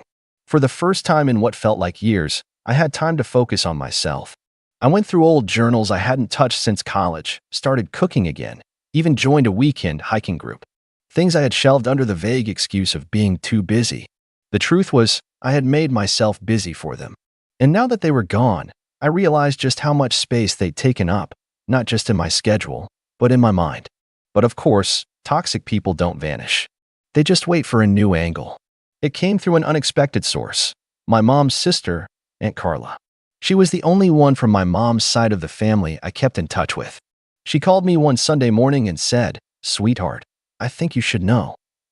Trina's been telling people you emptied a fund meant for the whole family. That you're holding everyone's money hostage." I sighed, rubbing my temples. That's rich. I have the receipts, Carla. Legal ones. I know, honey. I believe you. But you might want to check Facebook. I hadn't checked in a while. I logged in and found my notifications swamped. Trina had posted a long, performative message, complete with a throwback photo of her and me as kids, captioned, "It hurts when the person you thought was your brother turns out to be your accountant." And a crooked one at that. Hundreds of comments. Half of them from people I didn't even know, clutching pearls and offering digital hugs. The rest from mutual friends and distant family, saying things like, "There are always two sides," and "I never liked the way he acted like he was better than everyone." I didn't respond. I just screenshotted everything. Not because I planned to sue her for defamation, though I probably could have, but because I wanted a record. A reminder. Proof of just how far they were willing to go once the money stopped flowing. But what really got me was what happened next. One of the younger cousins, Mia, she was maybe 17, sent me a DM. Just 3 words. Are they lying? I stared at the message for a long time. I could have ignored it. Could have said, "Ask your mom." But instead, I called her. And we talked for 2 hours. She told me she felt caught in the middle. That her mom, Trina, kept saying I stole from the family, but it didn't sit right with her. She'd seen how hard I worked, how often I helped. And she remembered me slipping her $50 once so she could buy books for school when her mom said there wasn't money. I told her the truth. All of it. And at the end, she said, "I don't want to end up like them." That hit me harder than any insult they'd thrown. Because here was a kid, still figuring it out, and she could already see the difference. That meant something. I offered to help her apply for scholarships, recommended a few internships. She said she wanted to get out, go to college, get a job, and stop being a branch on the beggar tree, as she put it. We laughed. But behind it, there was something real. A spark. And for the first time since all of this started, I felt proud. Like maybe I had made a difference. Then, almost exactly 2 months after the infamous group call, I got a knock on my door. It was my brother, Nate. He looked rough. Sunken eyes, patchy beard, hoodie pulled low over his face. The last time I'd seen him in person was over a year ago, when I'd driven across the city at midnight because he said he had a flat tire emergency that turned out to be a bad date he wanted to escape. I didn't invite him in. I stood in the doorway. He didn't waste time. "I messed up, man." I said nothing. I got a letter. From collections. For the insurance. Still, I didn't speak. And Trina's got people talking about suing you. I told her it's a bad idea. But you know how she is. He looked down at his shoes, shifted his weight. I'm not here to guilt you. I guess I wanted to say I'm sorry. I raised an eyebrow. For what? He hesitated. For all of it. For treating you like a bank. For laughing when I thought you couldn't hear. For making you think that's all you were to us. You mean all I was to you, I said flatly. Let's not drag the whole family into your apology if you don't mean it. He nodded, sheepish. Fair. There was a long pause. A breeze picked up behind him, rustling the leaves. A car passed by in the distance. Finally, he said, So, can we reset? And I looked him dead in the eye and said, I don't know, Nate. Resetting means we go back to zero. But you took me below zero. He swallowed hard, nodded slowly, and turned to leave. I didn't stop him. Because here's the thing, redemption isn't just a word you say. It's a debt you repay.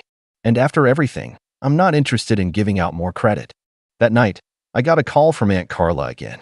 She'd heard from some extended family that Trina was starting to feel the heat, people asking questions, wondering why the person who'd paid their bills for years was suddenly the villain. A few relatives even reached out to me privately, saying they were sorry, that they didn't know the full story. I didn't reply to all of them. Just one. My grandmother's sister, Sylvia. She was in her 80s. Old school. She left a voicemail that said, You were always kind. Theo? Too kind, maybe. But you finally set a boundary. And that's not cruel, it's necessary. I'm proud of you, dear. I saved that voicemail. Because for once, someone saw me. Not as a wallet. Not as a fixer. But as a person. A person with feelings. And this time, I was finally using them, for me. 3 months passed. Long enough for the noise to fade. Long enough for the silence to settle in, not as an awkward absence, but as peace. By then, the dust had cleared. The lies fell apart under scrutiny. People stopped engaging with Trina's pity posts.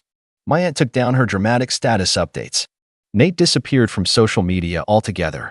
Without my financial support, the illusion of control they'd maintained started crumbling. They couldn't guilt me, couldn't shame me, couldn't manipulate me anymore. I wasn't just out of their pockets, I was out of their reach. One morning in mid-January, I got a certified letter in the mail. It was from Trina's boyfriend, or rather, her ex. I recognized the name from the phone plan I had shut off. It was a half-hearted attempt to demand repayment for the money I had stolen from the family trust. I didn't even need a lawyer to know it was toothless. I took a picture of it, texted it to my actual lawyer, and he just replied, This is nonsense. If they keep this up, we'll go after them for harassment. That was the final whimper. I never heard from them again, not a call, not a message, not a knock at my door. They had burned the bridge, then tried to swim across the flames when the heat got too real. And I let it burn. A month later, I was at a small family gathering hosted by Aunt Carla. It was quiet, low-key, just a dozen or so relatives from my mom's side. No drama, no guilt trips, no entitled rants. At one point during dinner, her husband raised a glass and said, To Theo, for showing us how to give and when to stop. Everyone clinked glasses. And I just smiled. That night, I walked home under a sky full of stars. Cold wind in my lungs, steady steps beneath me. I thought about all the years I'd spent trying to be everything to everyone, how I let myself become a resource instead of a relative. A provider, not a person. But not anymore. Now, I had boundaries. Not walls, not barbed wire, just clear lines that said, This is who I am. And this is how I deserve to be treated. I didn't need revenge. I didn't need them to grovel or beg or say they were wrong. I had something better. I had my life back. And that was worth far more than anything I'd ever given them.